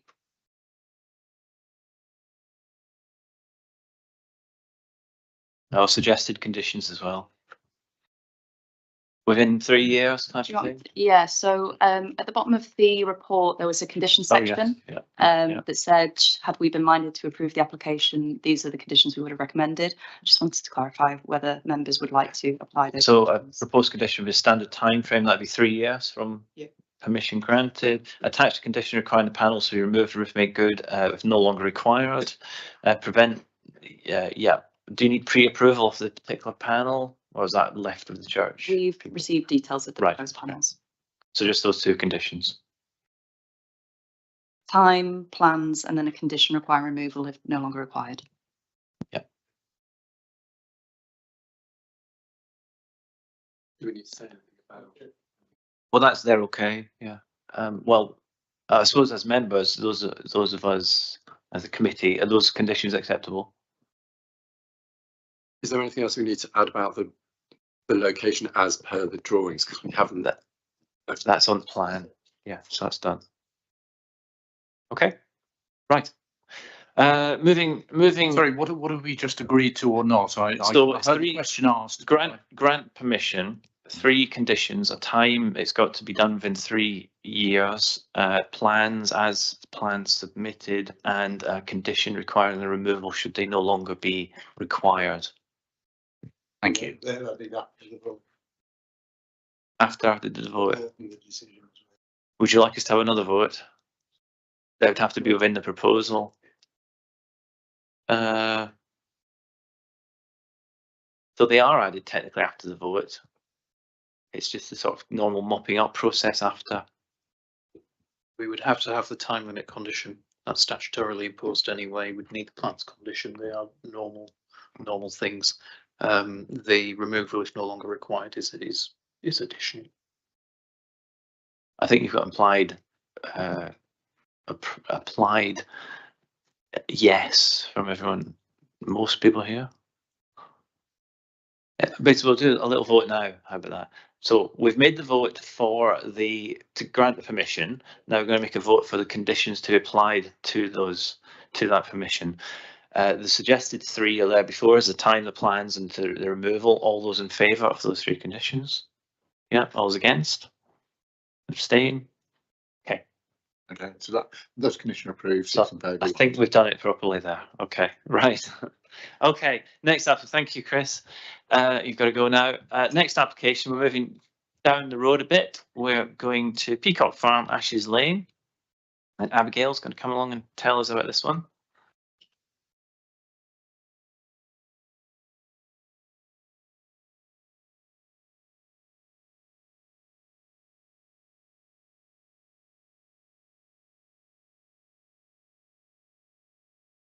Thank you, Chair. Sorry.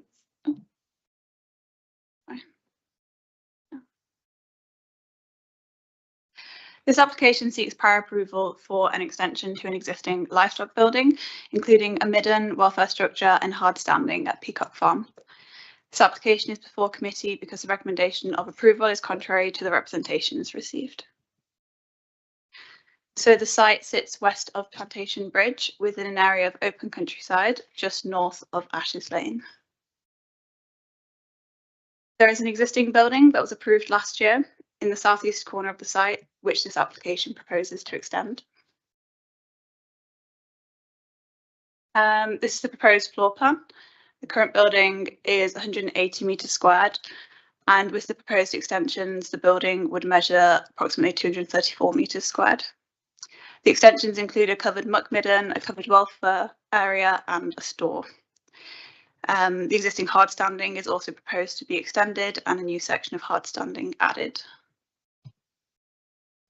These are the proposed elevations. The extension would be constructed of concrete panels, timber space boarding and fibre cement roof sheets to match the existing building. It would have a roof height, pitch and overall form that reflects the existing building. So looking now at the site, this is to the south of the site, looking northwards towards it. And you can see that the building as existing can be glimpsed at. Moving closer, it becomes more visible on the right-hand side there, walking along Ashes Lane. And then this is stood directly adjacent to it. The visibility becomes more obscured because of the lower position of the footpath and the adjacent wall. This is where the building would be most visible, where the gate is, and that would be the location of where the extension would be added. And then moving along further to the north, looking back, the building becomes less visible because of the way the landscape slopes. And then the further north you get to a point where it becomes completely obscured by the landscape. So the government grants planning permission for agricultural buildings under permitted development rights based on certain conditions. The agricultural building must be reasonably necessary for the purposes of agriculture and satisfy the requirements and thresholds for permitted development set out in the order. The report summarises the representations received as well as the information submitted by the applicant. It concludes that the application does meet the conditions set out in the order and would fall within the scope of the permitted development rights. We're therefore limited to considering the siting, design and external appearance of the development. The proposed extension would result in a slight increase in the visibility of the building. However, I consider that any visual impact on the landscape would remain of a small scale, being relatively contained and of very limited additional harm. The design and materials of the proposed extension would reflect the approved building, as well as reflecting agricultural buildings more broadly within the national park. I therefore consider that the development should be approved. Thank you, Abigail. Members, any questions? No. So this is a permitted development notice of intention rather than a full planning application. So slightly different considerations when you don't necessarily weigh up material considerations with these. It's kind of is it or isn't type thing. Or you've got to think, is it reasonably necessary for agriculture, and then are the siting and design suitable? If no questions, then we'll go to our public speaking. Okay. Mr. Peacock, come on down. So you've seen it all before, 5 minutes when you're ready, and if you press the microphone button when you're ready to go. Hello. We are a growing pig and sheep farm business. We currently have 4 members of staff, including me, and we are aiming to recruit 1 more apprentice and 2 more members of staff. 1 will be at the farm. Last month, we do pork direct customers. So last month we did 16 pigs. Some of the sales are on the internet. Some of the sales went to hotels and pubs. And some of the sales went through a milkman who has 5,700 customers on his books. We need a midden for processing the pig muck out of the barn so we can control the smells, process the liquids and speed up the manuring process. Plus it will be general farm cleanliness. with pigs, biosecurity is quite high. Our staff need to get changed out of their normal clothes into protective clothing when they get to the farm. So the room will have in it a wash area, an area for them to hang their clothes, and an area for them to eat in.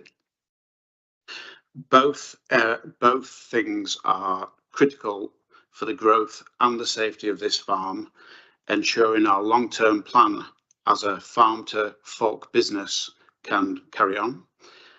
We had a specialist biosecurity company design the layout of these two items. We invited the RSPCA assured people out, who told us the welfare room was an essential part of the RSPCA approval.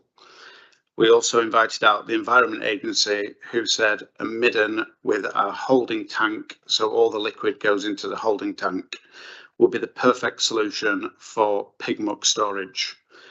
Thank you. Members, any questions? No? No, that's great. Thank you very much. Could you just switch the microphone off there? There you go. Great, thank you. Right, members, straight into it. Agricultural building extension under permitted development. The main objections come from, I think, 15 letters of objection. That's why it's here to the committee. Who'd like to comment on anything? Jenny? Yeah, with the objections, I believe that it's actually addressing quite a few of the matters.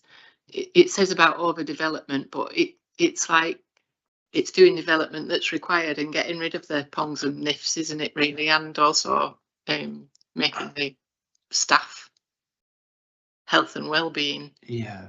Improving the staff health and well-being sort of thing. There's already a building partly there, so it's just like a little extension, isn't it? For the permitted development, you've got to reassure yourself that it's reasonably necessary for agriculture, and keeping pigs is agriculture, and is the materials and the siting acceptable. Yeah, that's it. Jackie. I would just move to approve, just because it fits with all the farming criteria that we have, field to fork. You know, it's supporting a local economy. I would move to approve. Okay, Doug. I'd like to second that on the basis that it is necessary for the continuance and the growth of this agricultural business. And having had a look at the design, the prototype or whatever, the initial designs and siting as specified, I'm happy that they are not too detrimental to refuse this, based on the basis of what our decision-making criteria are. Okay, so that's a second. Anyone else want to say anything before we go for the vote? No. Okay, proposed by Jackie, second by Doug, to grant as per officer's report. All those in favour? All those against? So that's unanimous. Was that put it in reference? So that's unanimously granted. Okay, so that one's done. So that's the end of our public speaking. Members, do you want a break or anything, or just go straight into our next load? Okay, so the next one is number 1 on our schedule, and that is, that's at Elm Lodge, Heskett, Newmarket. Are you doing this one, Neil? Yeah, so this one's before committee because it's a relation of an employee of the National Park Authority, which triggers applications to come to the committee. Yes, this is an unusual application come before committee. It's a discharge of condition application. Oh, sorry.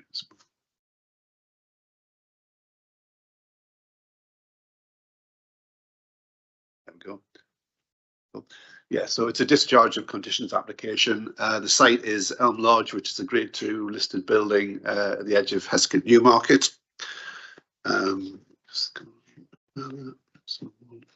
There's a building, very attractive building. Most of the work's got to do with the internal alterations. So we approved an application for this, I think it was in last year sometime, sorry, yes, 2023, I think, maybe early 2024. And one of the conditions of the application was further details have to be supplied, and these are those conditions. At the ground floor, the Inglenook fireplace is going to be replaced. We've got some additional details that the brick hearth will be removed and replaced with slate. And then on the first floor, later brickwork to be removed as shown, and the colour of a door surround, which is also a condition, has been submitted as quotes, which is to match an element of zinc roofing elsewhere on the building. So the recommendation is to approve the agreement of these conditions. Any questions? Anyone want to start us? Any proposals? Rick? Anyone want to second? Anyone second? Peter? All's in favour? Okay. So unanimously agree. So moving on, number 2, Phil's back. We're going to Keswick, 25 Bank Street.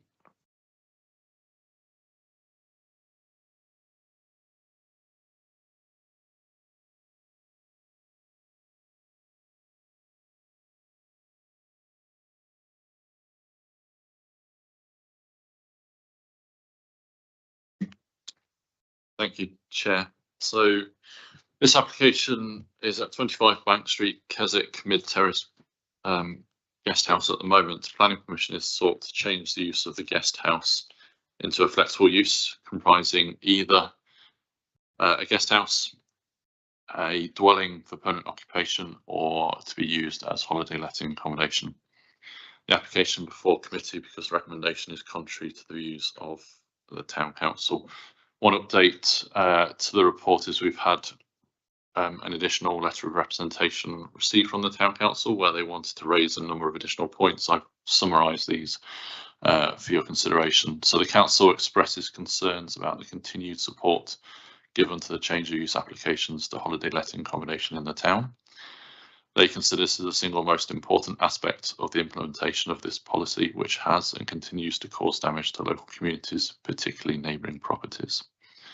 This situation was brought to the fore at a recent Town Council meeting where representations from members of the public vented frustrations about the impact of large holiday lets used as party houses and the associated antisocial behaviour.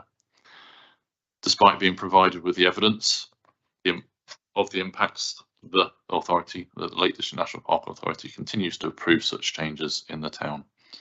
The solution, in their opinion, is simple. Any approval should insist on on-site management present within any proposed holiday letting accommodation. They consider that the situation is confusing given some recent refusals of similar schemes in Windermere and Bowness. So moving on to the details of the application, 25 Bank Street is, as I say, a 3-storey mid-terrace property situated at the top end of Bank Street on the edge of the town centre. The building comes with a large garden to the rear and there's a shared access along the rear between the 4 properties that form the terrace. So this is a view of the terrace of 4. The application property we're referring to is this second red brick sandstone one. Either side, on the right hand side, we have an existing guest house. On the left hand side, we have a former guest house that has been approved to be holiday letting accommodation. That change has taken place. So this building is operating as a large holiday let. On the far end of the terrace is a recent approval for the conversion from a guest house into a house of multiple occupation. To the best of our knowledge, that has been implemented as in its entirety. So in that terrace, we have a HMO, a large holiday let, a guest house, and a guest house, and the proposals are changed this into a large holiday let. So a closer up view shows the parking arrangements. Each of the properties comes with 2 parking spaces to the front, accessed off Bank Street. To the rear, as I said, there's a shared yard, so access to all of those properties is gained, beyond which there is a linear garden area stretching out. Adjacent to that linear garden area is a parking area used by the properties in the surrounding area. So the application garden area is behind this hedge and fence to the right hand side. Immediately on the left is a shared parking area, and then the other side is a garden area associated with the large holiday let that's been approved recently. Again, note the fairly well screened nature of the gardens. So in principle, the change of use from a guest house into a flexible use in this case is in principle acceptable, supported by policy. The primary assessment is whether or not that change would have an unacceptable impact on the amenity of the neighbouring area and neighbouring properties. In our view, taking into account the variety of uses in that terrace, the two immediately adjacent uses being for holiday accommodation of different sorts, its town centre location opposite the Wetherspoons beer garden, a range of other retail uses in the locality. In our view, the proposed change to a flexible use, which could include a large holiday let, is considered acceptable. There are no other issues arising from the application. Therefore, a recommendation is one of approval, subject to the conditions outlined in the report. Thank you. Thanks, Phil. Any questions for Phil? Jenny? It says about it not being managed, you know, somebody living on the property. Is that the case with the others? Yes, so the right-hand side, the guest house at the moment, I understand has a manager in, but it wouldn't necessarily require one. To the left-hand side is a large holiday let, which, to my understanding, doesn't have an on-site manager. It isn't a condition of that approval to have one either. So yeah, either the proposals are for an either or. There could be an on-site manager if they so choose to, but it's not a requirement. Doug? The Town Council obviously has an ongoing, not a detrimental word, but campaign against this sort of application. What, in considering this, what is your view as to how a committee could look at the incremental damage potentially caused by by these changes in usage without a manager on site? I think you have to ultimately look at each individual context, because an approval here, in our opinion, is very different to an approval in the tighter knit streets further to the east. In terms of that incremental question, I think you'd have to take the view, if you were to take an issue with it, that just approving another large holiday let in Keswick has an impact on the character of the wider town. I'd struggle to follow that logic. As I say, the main consideration for us is that immediate context. What are the neighbouring uses of land? How are the neighbouring buildings occupied? Is that acceptable in this case for the change of use that's proposed? That would be how we've approached it. Rick? I think one of the things that we would need to consider when we review the policy documents is whether this sort of thing is acceptable or not, but we've got to consider it in the terms of the existing policy.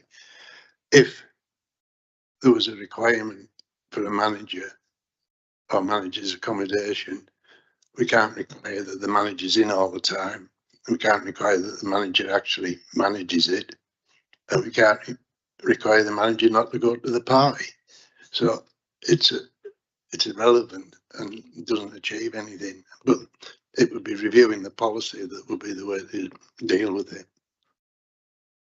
I imagine this particular policy will be looked at quite closely in the next local plan. Questions still? Jackie? Just following on from Rick's point, if it's sold as a single a party house, a holiday let, a whole holiday let, it's very rare you'd have a manager in there. Any other question? Peter? No question. Yeah, just go straight into it in this one. No public speaking. So I wholeheartedly accept and acknowledge the evidence that Keswick have regularly provided on the damage to neighbouring properties, households that party houses can and do cause in some cases. They provided a lot of very relevant kind of testimony from neighbours and other people in Keswick to that effect. But I think what is important when evaluating individual applications is taking into consideration the specific location, and where we've refused an application for a large holiday let in the past, it's been because it's been in the back streets, which are a very constrained, very tight area. For those non-Keswickians, the back streets is kind of the kind of local name for a whole row of tight terraces. So we have to look at every individual application, and I think on this occasion we've got, as you say, Phil, we're right in the town centre. We're a few metres from Wetherspoons, from the with its outdoor seating area, from the Crafty Bar with its regular live music. We've got a line of, as you said, guest house, self-catering, HMO. So this is a different situation to the tight back street applications which we may have refused in the past. And I think that this does justify approval because it is in a different location to the ones we've refused in the past. Less amenity concerns. Does anyone want to make a proposal or say anything else? Peter? No, I think he's okay. Yeah, sorry, Jeff. Just one thing, I think we've got to be very careful about calling them party houses because there's a lot of families that, you know, extended families that meet up in these that don't go to parties. So I think we've just got to be careful about our wording. I think this. Yeah, I don't think Phil put party house down, but sometimes it slips out in the conversation. If I slipped into that phrase, I constantly try not to use that phrase. So if I slipped into it, my bad. It's a large holiday accommodation. I have got a comment on the condition. If we if we are minded to approve, can we put a condition, or is it a question of removing permitted development rights to prevent overuse of the garden with outside seating? And do you mean hot tubs and things? Yeah. It's not even permitted development, is it? To have a hot tub in your garden, it's just not development. You'd need, so you'd need to say, to justify a reasonable condition, saying no hot tubs due to amenity concerns or something. What do you think? I mean, it's up for members to decide. I mean, in my view, I looked at that point, so I was concerned about the size of that garden and how that would, if that garden was used intensively, large groups of people gathering, etc., socialising, would that have an impact on the amenity of the area? This map's useful insofar as that whole area to the right hand side is just a shared parking area, so I don't perceive any impacts. The nearest terrace here are sufficiently far to not be impacted, in my view, from that garden. To the left hand side, that garden is associated with the other large holiday let, so again, in my opinion, the type and intensity of impacts are going to be limited on those. You're then left with terraces to the rear, so and that building there is a garage off the back of the garden area, so in reality you're looking at worst case scenario, some kind of hot tub socializing area right at the back there, potentially impacting on these properties. But again, those distances relationships, in my opinion, are sufficiently separate to not give rise to an impact, but that's for members. It's up for us to decide. If you want to make a proposal with that as a condition, then yeah. Okay, so proposal and with a condition restricting a placement of a hot tub in the back or hours of use, or just in general hot tub. It's got to be specific, isn't it?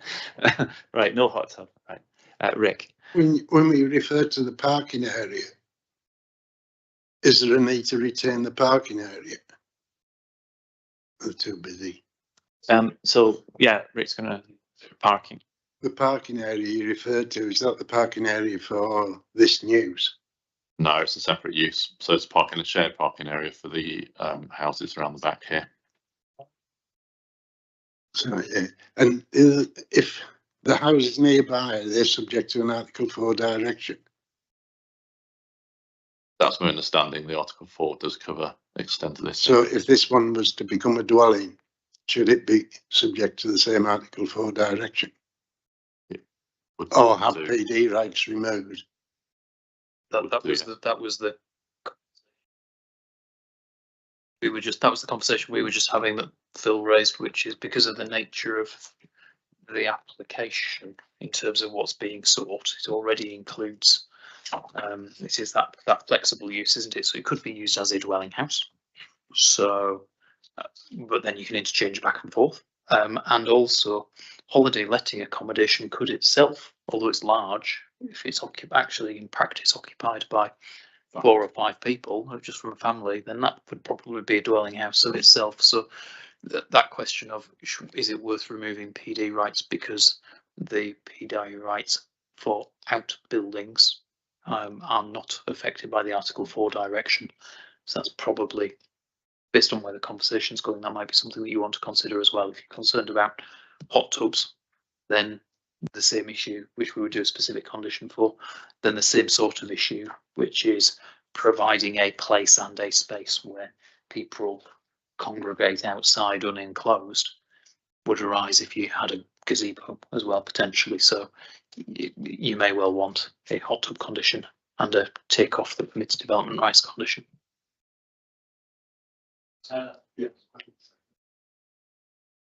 Yeah, I just wondered if you could put an extra parking space next to the garage that belongs to the house, and then it's like It's not in the application. Not in the but yeah, application. it might be a good idea, but it's not in the Yeah. application, so they can't. I just thought rather than, you know, having a massive garden, they've still got to maintain it, haven't they? And you know, you can't exactly have a party on it. I mean, ultimately, you could 3 do. foot grass. So my understanding is that, as I said, it comes with those 2 parking spaces out the front. The guest house operates on that basis. So, in our view, there wouldn't be any highway impacts from the proposals, albeit you could even argue it's a betterment to the highway for your number of cars. However, if you did consider that an additional parking space out the back, you could ask for details of parking plans, including any space. My understanding is there is a garage out the back there, so potentially either within the garage or beside it. But in my view, I don't think highways impact is an issue. So, yeah. Just one minor point on the condition. The reason for the condition is to ensure that it's secured as holiday accommodation. We're allowing a dwelling. Yeah, we'll just good spot. I think we'll just tweak that to include it. What was that? Sorry, that was condition 3. So that's the To ensure the condition says right. Okay, when used as a holiday. Okay. So we've got a proposal from Peter, grant permission with the addition of 2 conditions, a hot tub and Article 4 and removal of permit development rights. Anyone want to second that? Second, right? Anyone? Anything else before we go for the vote? Okay. All those in favour? That's unanimously approved with conditions. Right. Yeah. So number 6, you must be doing this one, Neil. Falcon Place, Eskmills, the agricultural building. Why have I knocked 5 off and gone straight to 6? Because I can't add up. Right, okay, we'll do number 5 next. Eastwood Farm, Bampton. I can leave and come back to Flexible. Oh, so it's the big house, okay. So yeah, planning permission here is sought to allow the use of Eastwood Farm, which is a dwelling house, to be used for holiday letting accommodation. The application is before the committee because the recommendation of approval is contrary to the views of the parish council. The site is an isolated dwelling situated southwest of Bampton. It's a Grade 2 star listed grouping of buildings shown on the photos here. The grouping is currently undergoing extensive renovations and works to it to bring it up to a habitable standard. The proposals essentially are to allow a flexible use to holiday let that grouping, primarily to provide sufficient income to carry on those renovation works. The floor plans here show the size of the grouping, size of the buildings, the extent of 10 bedrooms across the whole grouping. One on the first floor as well. So, as I said, the only assessment here is whether or not the change to the type of occupation of that dwelling house is acceptable. We've obviously identified that the proposals would potentially result in the loss of a permanent house, were it to be occupied permanently as a holiday let. We, however, have taken into consideration the specifics of that site, the Grade 2 star listed nature of it, and the renovation works that are being undertaken, and the need to carry those out and consider the benefits arising from those works would be sufficient to outweigh the impacts on the potential loss of a house from the local housing market. Our recommendation is therefore one of approval. Thank you. Any questions? Rick? When we refer to holiday letting, there's 10 bedrooms. There's quite a number of toilets and bathrooms within it. Is it holiday letting as one single unit, or could it be holiday letting like 5 different units? It's one single unit, so that's what they've applied for, is the use of that whole building group as one single holiday let. Were they to subdivide that into different self-contained units of holiday accommodation, and that's something that would require. Even if it didn't need subdivision?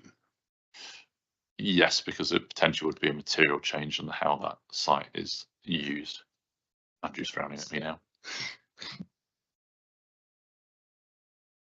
Yeah, not necessarily. I think subdivision of a dwelling house it definitely does require permission, but subdivision of other uses into smaller uses of the same nature doesn't necessarily require permission.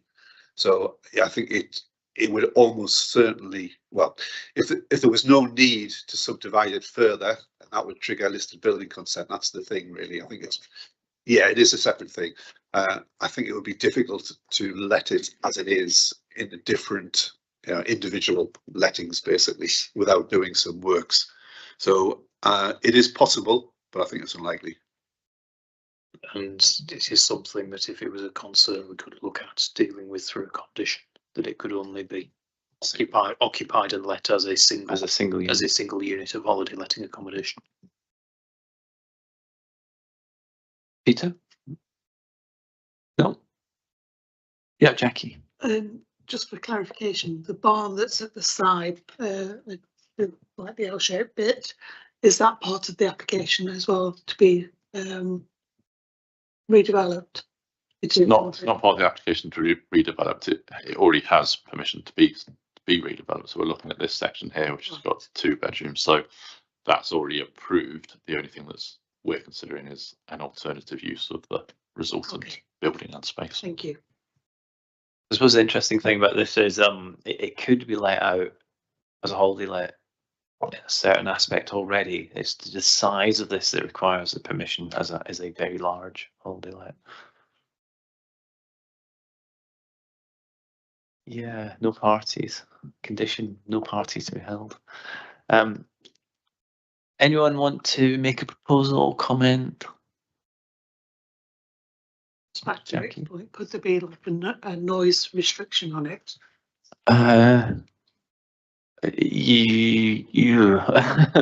Is it reasonable to put a condition on people making noise? And also, is it necessary given it's? Yeah. How would you enforce that? That'd be an interesting one. Well, I think what do you think, Phil? It's whether it's necessary given its isolated location. It's not near public footpaths. It's not near other dwellings. So I don't think a noisy house would necessarily be harmful, even if it did occur. Peter? Thank you, Mark. Yeah, I appreciate that we are potentially losing a large dwelling house, potentially, but the justifications from the applicant in explaining that this allows them to financially sustain the development of the building or the repairs of the building, I think is a fair justification, and I'm happy to go with the officer's recommendation. And that's a proposal. Anyone would like to second that? Andrew, did you want? Double second. Andrew, do you want? Could I just check is that proposal as per the recommendation plus the additional condition that it could only be used occupied as a single unit of holiday accommodations? Do you want why? Yeah. So given that we're agreeing to, if we agree, the potential loss of a dwelling house to sustain the listed building, why would we want to put a condition on its use as a holiday let as a single use? Why would we want, if we do, why would we want to do that? What's the harm of the multiple use?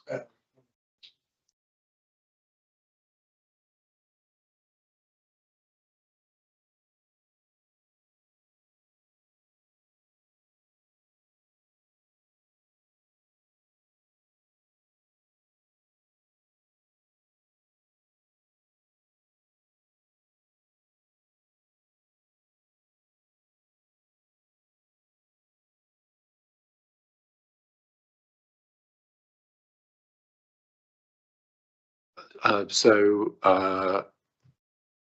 don't agree with Rick on this one, so I don't know. Okay, so keep your proposal as is. That's fine. So I think that we're accepting compromise to facilitate them having flexibility of use. Yeah. I think if we then start constraining that too much too soon, it negates the benefit.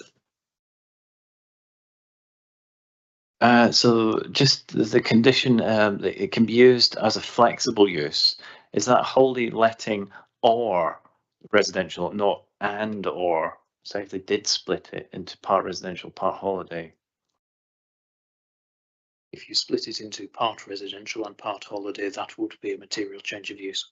Right. Undoubtedly. Okay. Can I just check as well, because one of the conditions is it can't exceed 35 days in the calendar year. So is that the most it can be let out? Yeah, that is when in a circumstance, if it was being used as in a circumstance where it was being used as a holiday let, That's my misunderstanding. Any letting to one group can only be for a maximum of 35 days. Yeah. So you can holiday let it for 365 days of the year, but only to there's got to be at least there's got to be turnover every 35 days at least. That condition. Also, I'd question the value of that condition, because if we're trying to give them more flexibility, why, if somebody wanted to have a very lucky person had a 3-month sabbatical and they wanted to have a big country house where their friends and family could come and stay with them, and they wanted to rent it for 3 months, why would we want to put a condition to stop them doing that? So you could argue that condition is unnecessary if we're trying to facilitate them having more flexibility. So it came from committee. The condition is recommended as the result of requests of this committee at previous meetings where we did not propose such condition, and committee asked for such condition to be imposed in order to bring clarity as to what and precision as to what short-term holiday letting means, because short-term holiday letting is what is specified in policy 18. So it is coming back to you to reflect previous decisions that you've made. Lovely answer. Thank you.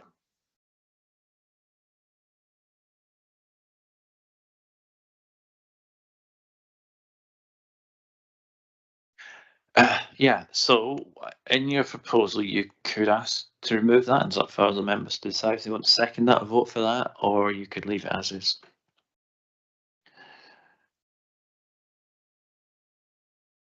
If you make your proposal, and then you might get an alternative proposal. I propose that we approve it and remove that condition. And include the single unit. No single unit, right? So as per officer's report, but remove condition number 3, the 35 days. But there isn't a hill I'm going to die on.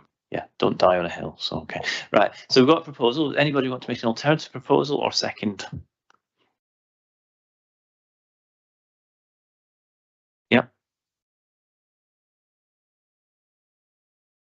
Okay, right. That's a good one. Okay, and that's seconded.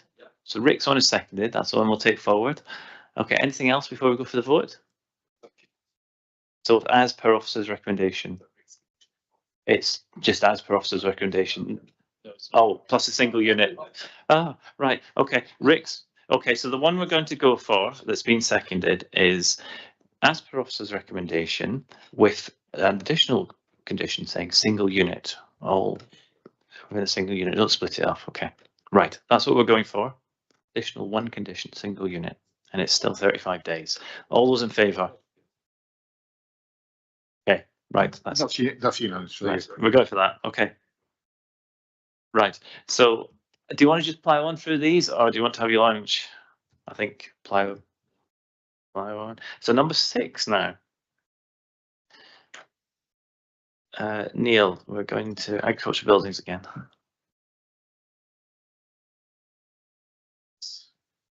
Yeah, this is an application for an agricultural building at Falcon Place at Estmeals. A relatively small agricultural building. The dimensions are set out in the report. This is the location. Just zooming in a bit, this is the site. So the larger red line is the applicant's land ownership here, so the whole of that field, and the application site, as you see in the top northeast corner. This is the site. You can see it from the road here, and get a bit, and then look in the other direction. And again, and these are the proposals. So as I say, in the northeast corner of the field, it's sited quite close to the highway. You can see the access there right at the top corner. Proposal for some landscaping along the southern and western edges. And this is the proposal. Fairly standard portal frame agricultural building. I go back. Now the application has been reported to you because the parish council don't agree with our recommendation to approve. Bit of information about the nature of the use. The applicants have rented this land since 2012 and have subsequently purchased it in 2025. It's very much a small holding here. We're not talking about a large farm business at all. They have around about 24 sheep, and I think a couple of horses as well.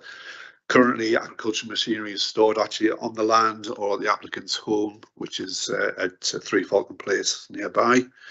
The purpose of the building is to store machinery and for clipping and vets visits for the sheep, and for shelter in case of adverse weather conditions.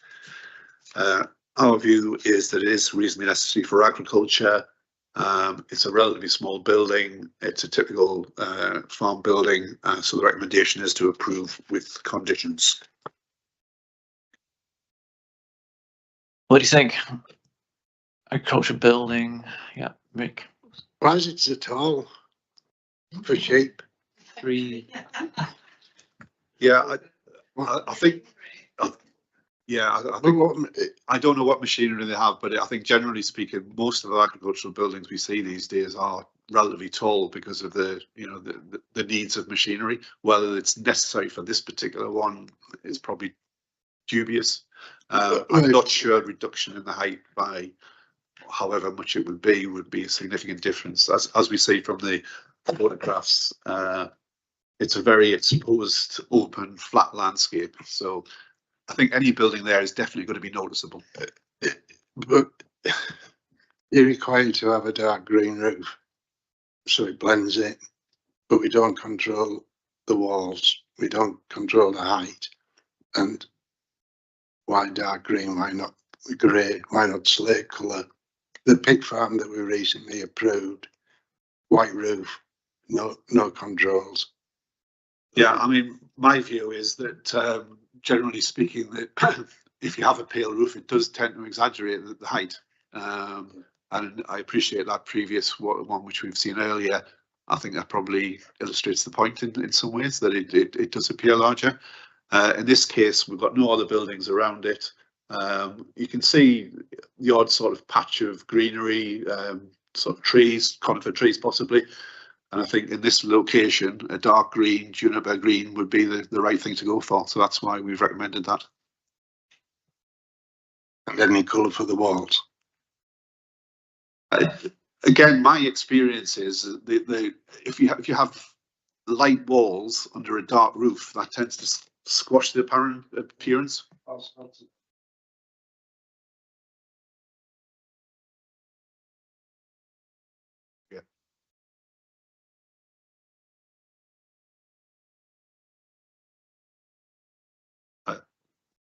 I mean, if that's what members recommend, and that's fine. I don't think there'll be significant objections to that. I'd just see what they just check the materials. Yeah, I think it's Yorkshire boarding at the moment, so the nature of that material is pale anyway.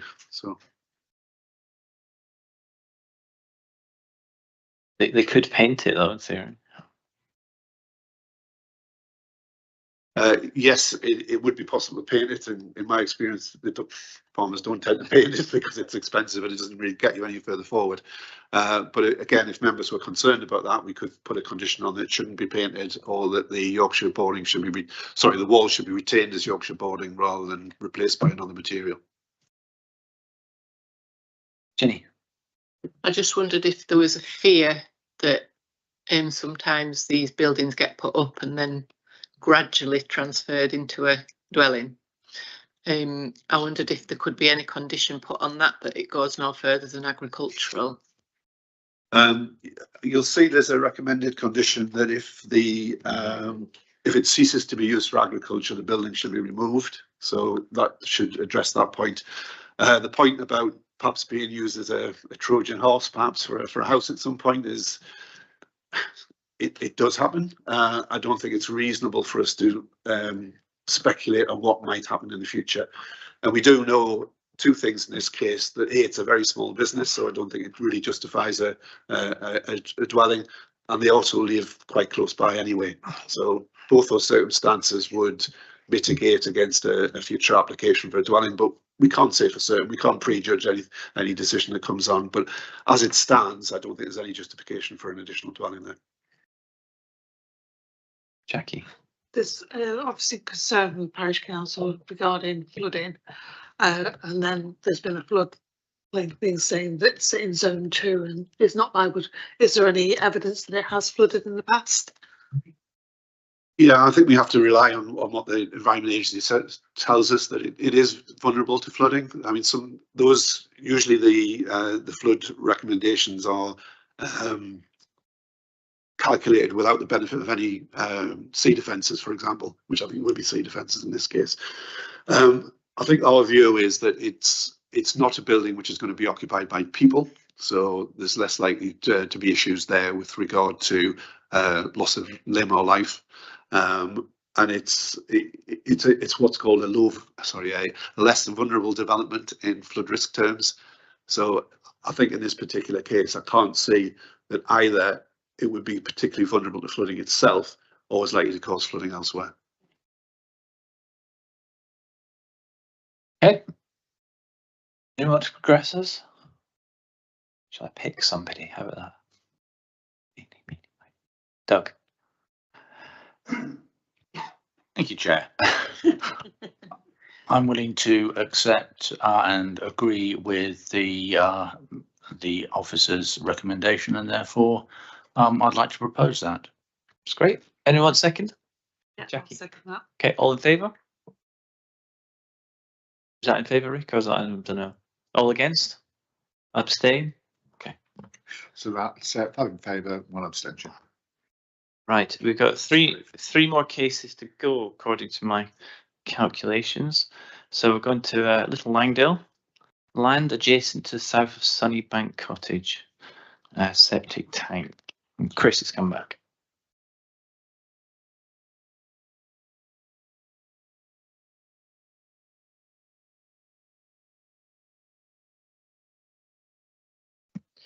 Thank you, Chair.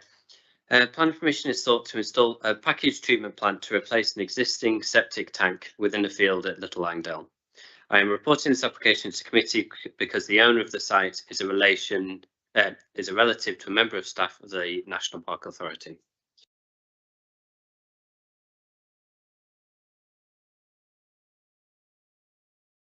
This is the application site located in the open countryside at Little Langdale. This is the proposed location plan showing the site outlined in red.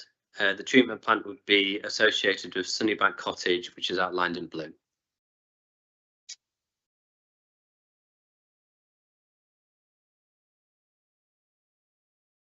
This map shows the site of special scientific interest and the special area of conservation, which includes the whole field.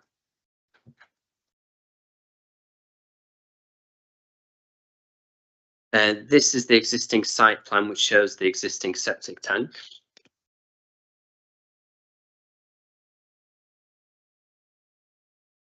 And this is the proposed site plan showing the proposed treatment plant in the same position as the existing septic tank and the discharge pipe to the existing culvert, which then runs to a nearby stream.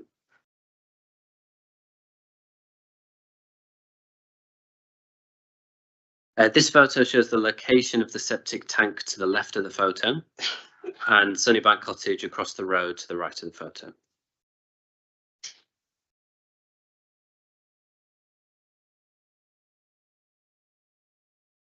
This photo is taken from public views from the road and shows the location of the existing septic tank and location of the proposed new treatment plant.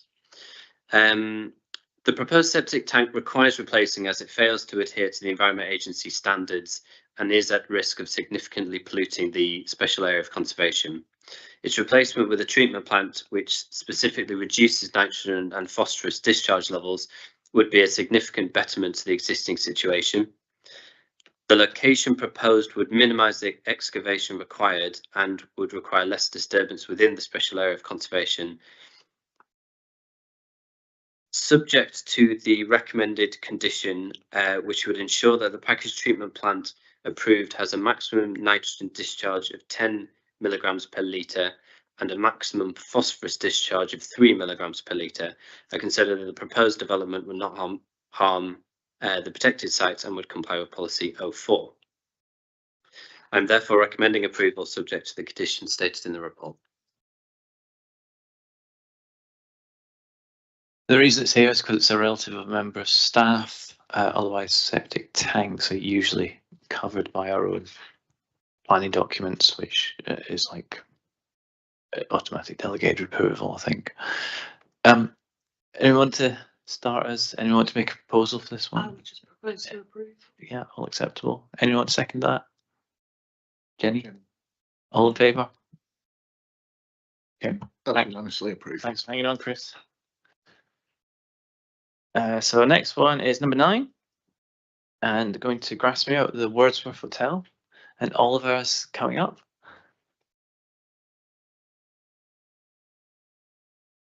Oliver, you've been here. This is our second one, is it? Your second committee?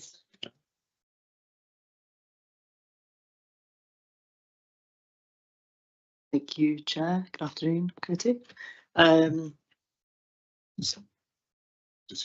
Yeah. Okay, this application is at the Wordsworth Hotel in Grasmere. The proposal is for 5 illuminated signs. Previously on the application, this was 7 signs, but this has been amended and reconsulted on. It's before committee today because there's an objection from Lakes Parish Council, which is contrary to my recommendation of approval. So the hotel is located within the centre of Grasmere Conservation Area, adjacent to the main road, which runs through Grasmere, surrounded by a variety of businesses to the north and east, north and west. Here are the existing and proposed elevations. The existing plan shows the some 5 existing signs plus 2 are not seen on this elevation because they're round to the right hand side. And the proposed at the bottom replaces 3 of the signs on the left with a single sign, and then proposes new signs in the location shown. The existing floor plan of the site shows the 8 existing signs, with again 3 clustered to the left of that gable, and signs 7 and 8 here are shown where they're not shown on the previous plan. The proposed plans show the 5 signs, the 4 replacing the existing and the 2 new. They've got slightly strange numbers because 2 are removed. So it's 1, 2, 4, 7, 6. This is the site of the proposed sign 1. So it would go across the gable where the existing sign is, and those other signs that are pointed at on the right would be removed. This is the site of second sign. and with the sign that's existing there to the left removed. This is the site of a new totem pole, which would be sort of to the right of the main entrance there. And then the proposed arch sign and sign number 6 would be replacing the existing arch and the existing sign in the same locations. This is the design of the signage which has been proposed. All of the elements, aside from the archway sign, have illumination, which according to the Cumbria technical advice note for lighting is acceptable, or it's at the illumination level that they consider to be the lowest acceptable level. The objections primarily relate to clutter, lighting, and the impact on the conservation area. I consider that the signs are of an acceptable size and design. The reduction in the overall number of signs tackles the objection in relation to clutter, and consider that it's dark skies compliant.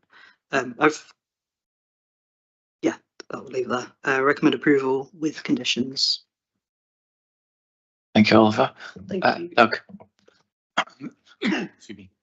Thanks very much for that. This will seem a pretty silly question, but I just want confirmation of it. When there's a predominance of grey on those signs, that is the way it will look, is it? Thank you. Rick. Are the signs illuminated 24 hours? Like, are the signs illuminated all night? Is there anything within the objection regarding dark skies that suggests that we should restrict how long the lights are all on for? They haven't said anything about this in the application. Is this something? I think here it's that question of, is it necessary? You can't control hours of lighting, but by condition, the question is it necessary? Grasmere, yes, you're in the conservation area, but it's a rural service centre. It's a rural service centre location. There's this premises and other premises around and about. The level of illumination that's being set is at the low level in terms of what's recommended in the technical advice note. I don't think it's a location where it would be unreasonable or unexpected to see illumination on a hotel premises 24/7. Lakes Parish Council say it's too much cumulatively, but they don't mind signs number 2 and 7 now. You can just go back and show us which ones were 2 and 7 on that. 7 is the archway here. 2 is to the left of the entranceway. Right, but the others they feel is the others too much. Too much, yeah. Yeah. Oh. Okay, Jackie. Yeah, sorry, just for sign 6, will they have to remove some of the vegetation from there? They haven't stated that they will, so much. Seems like a good sign. Yeah. Yes, probably. You're in conservation area, so any trees or anything with a stem diameter over 7.5 centimeters is protected by the conservation area designation anyway. You can't protect the vegetation that's below that. In terms of replacing the sign, why have we got the application at all? It's because it's illuminated. That's it. So you know, they could go and, because there's signage already there, they could go out today and cut that vegetation back and replace those signs with unilluminated signage. It's just the illumination that tips us into the application process. So it's within their gift to trim it as long as they meet the conservation area requirements. Would it be reasonable to add a condition requiring removal of the signs that the show's been removed? Yes.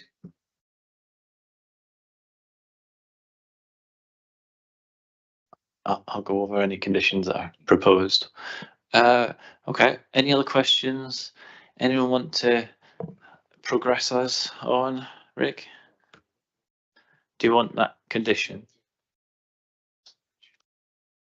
So an additional condition requiring the signs that are specified in the application that'll be removed to be removed.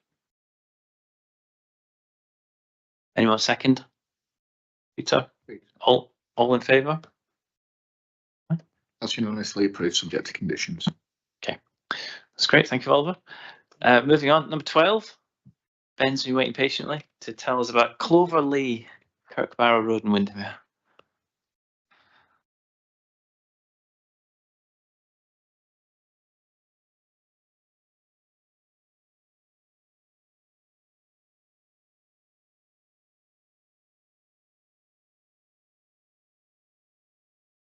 Thank you, Mr. Chairman. This is an application for domestic extension and erection of a garage at a modern property in Windermere, but lying outside of conservation area. The location is in red there. It's up Lickbarrow Road, off Thornbarrow Road, in that middle ground between Windermere and Bowness. Suburban location, number of essentially larger houses in grounds. This is the site plan and the approach. You can see that kind of leafy kind of character to it. This is the house looking up towards it, villa behind it. This house essentially is built in its grounds, and it fronts Lickbarrow Road there. It's looking back down at it. It has this somewhat canted plan, and in behind there are essentially a series of sheds which are built between it and the hedge that you can see at the back there. There's also excavation at the front there has been carried out already for the erection of a garage in that location, which forms part of this application. So the proposals, the garage in that location at the bottom of the image there, where the excavation has taken place, abutting the road, effectively kind of growing out of the roadside wall is the intent, and then this side and rear extension wrapping around the rear and side of the building. The parking area at the front is somewhat rearranged to accommodate parking, turning, and the use of the garage there. Some hedge removal within the garden, which has come and gone since the approval for the dwelling itself was given. This is the proposed extension, and say to the rear, filling the space between the rear of the house and the hedge, and wrapping around to the side to a degree. That's the character and appearance of it. Modern extension on a modern house. A bit of timber cladding picking up that character on the gable. Otherwise, a bit of stone, a bit of render, slate roofs, tile roof where it's tucked in behind the house and you can't see it. Again, that's the view. Looking back at it, you can see the sheds in behind the building where the extension would be located. And the garage, simple single garage, bit of timber, that kind of stone plinth, slate roof, some solar panels on there, and quite simple building there. And the last point is that we have got an amended plan now, which shows surface water drainage running across the frontage, where you can see linear drainage channel at the highway access, but also picking up roof water from the garage. So that would catch existing water and send it to the existing surface water drainage system. So with that, condition 3 is no longer required. Condition 2 needs to be updated with plan number 03B included, and with that, the application is recommended for approval. Thanks, Ben. Any questions? Jackie? Just one quick question. On the roof, I'll be proposing putting solar panels on it as well. So the roof of the extension would feature, so the roof of the garage has solar panels proposed to both elevations. So front and back, the one you'd see from the road and the one that faces into the garden. Rick, In terms of condition 3 that you're going to delete, should we have a condition that says the service water detail will be provided? If members feel that it is necessary to have a belt and braces condition that says surface water drainage shall be carried out in accordance with drawing 03B, we can use, you can substitute that and have that as condition 3 if you feel that that is safer than just incorporating it into condition 2. The town council say there isn't enough information, I think, for them to make the decision. I don't suppose you've had any follow up from them since. No, we haven't formally reconsulted them. The additional information will have been on the website, but we haven't Received anything from them. But in my opinion, it would satisfy the issue. Okay. What do you think? Garage extension? Doug? Thank you, Chair. Thanks for the report. I have been waiting to see what this application would be and how they were, what the next phase of work for this this curtilage, this property, this plot would be, and I'm pleasantly surprised at the restraint given the site, the the look from the public domain is suitable for the layout of the area, and it's within the context of that site and the site above it, which would potentially dominate it. I'm happy to agree with the recommendation and propose that. Second, Peter? Well, I'm very happy to defer to Doug's local knowledge and second it. Anyone else before we go? No, okay. All in favour? So,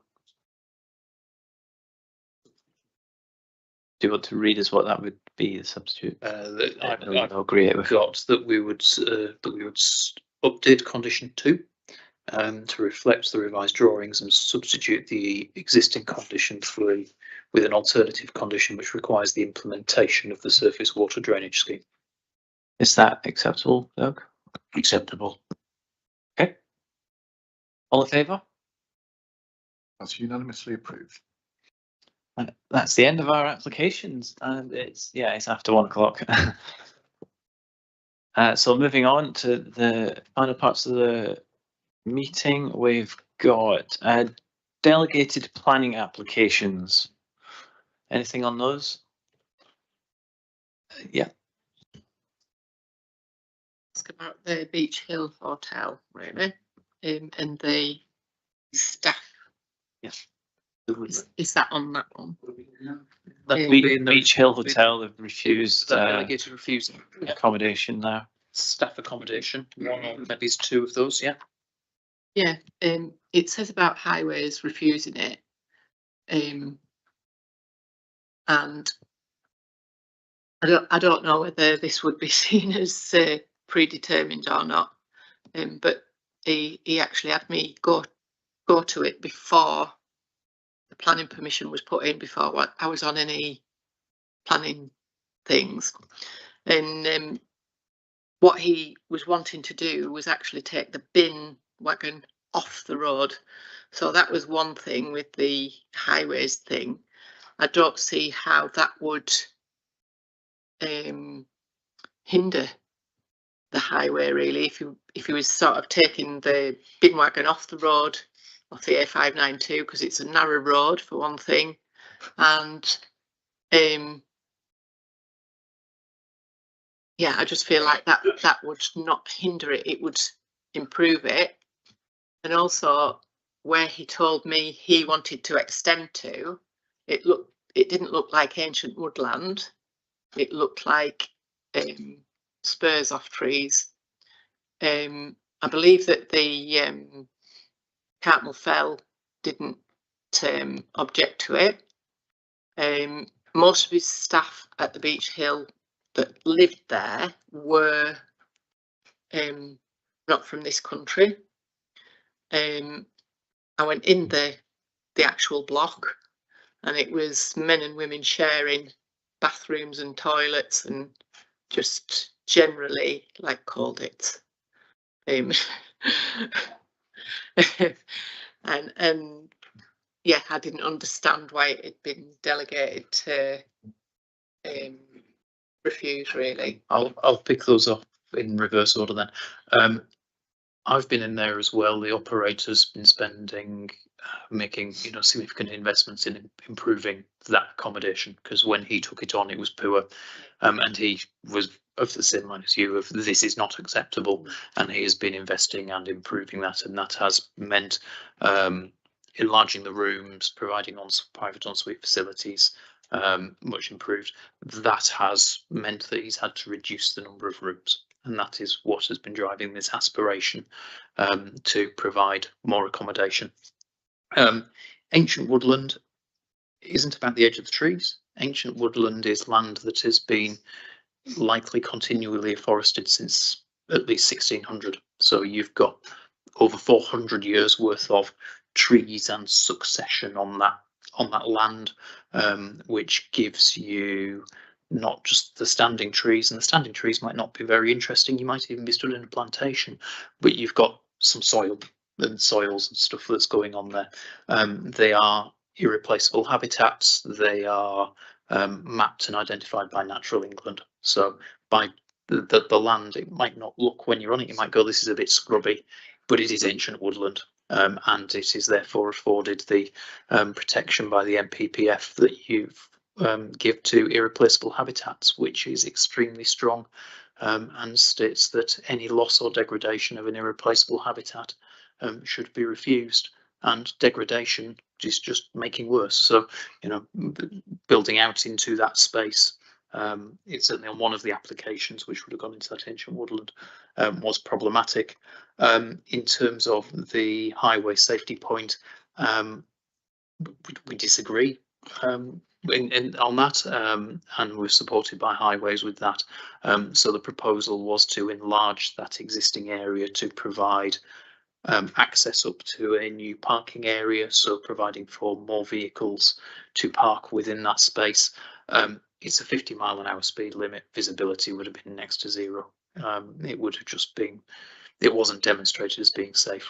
We weren't satisfied, and that was reflected in the reason for refusal. And it was delegated.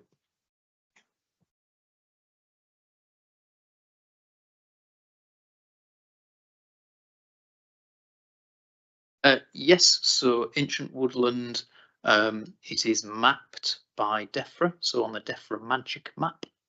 The parish can go on and they can look and they can see which the areas of ancient semi-natural woodland are. Sorry, Andrew, do you want to say what about Magic Map? Who might not know? It's an online mapping thing that DEFRA run and maintain that shows environmental designations. So do a bit of a Google of DEFRA Magic Map and it will take them there. In terms of the policy aspects around ancient woodland, that's in the National Planning Policy Framework. It's an irreplaceable habitat. So it's the irreplaceable habitats bit of the NPPF. 16%. Yeah, it's very strongly protected. That we had that case out west where he built some sort of shed. I forget what it was, an AstroTurf, and yeah, it doesn't look like there's trees on it, but because the land under which it is designated, it is truly, and it went to appeal and everything, that one, and it was upheld. It's very strongly protected. So that's, and the reason it's delegated, I'm guessing, is because it didn't have people objecting to the officer's recommendation, so it didn't come to us. Compliance matters. Anything on the enforcement? Consultation responses, 2 of them there. Appeals lodged. Appeals decided, there's a few there. I don't think there's anything majorly in. There's what that one allowed for the agricultural buildings.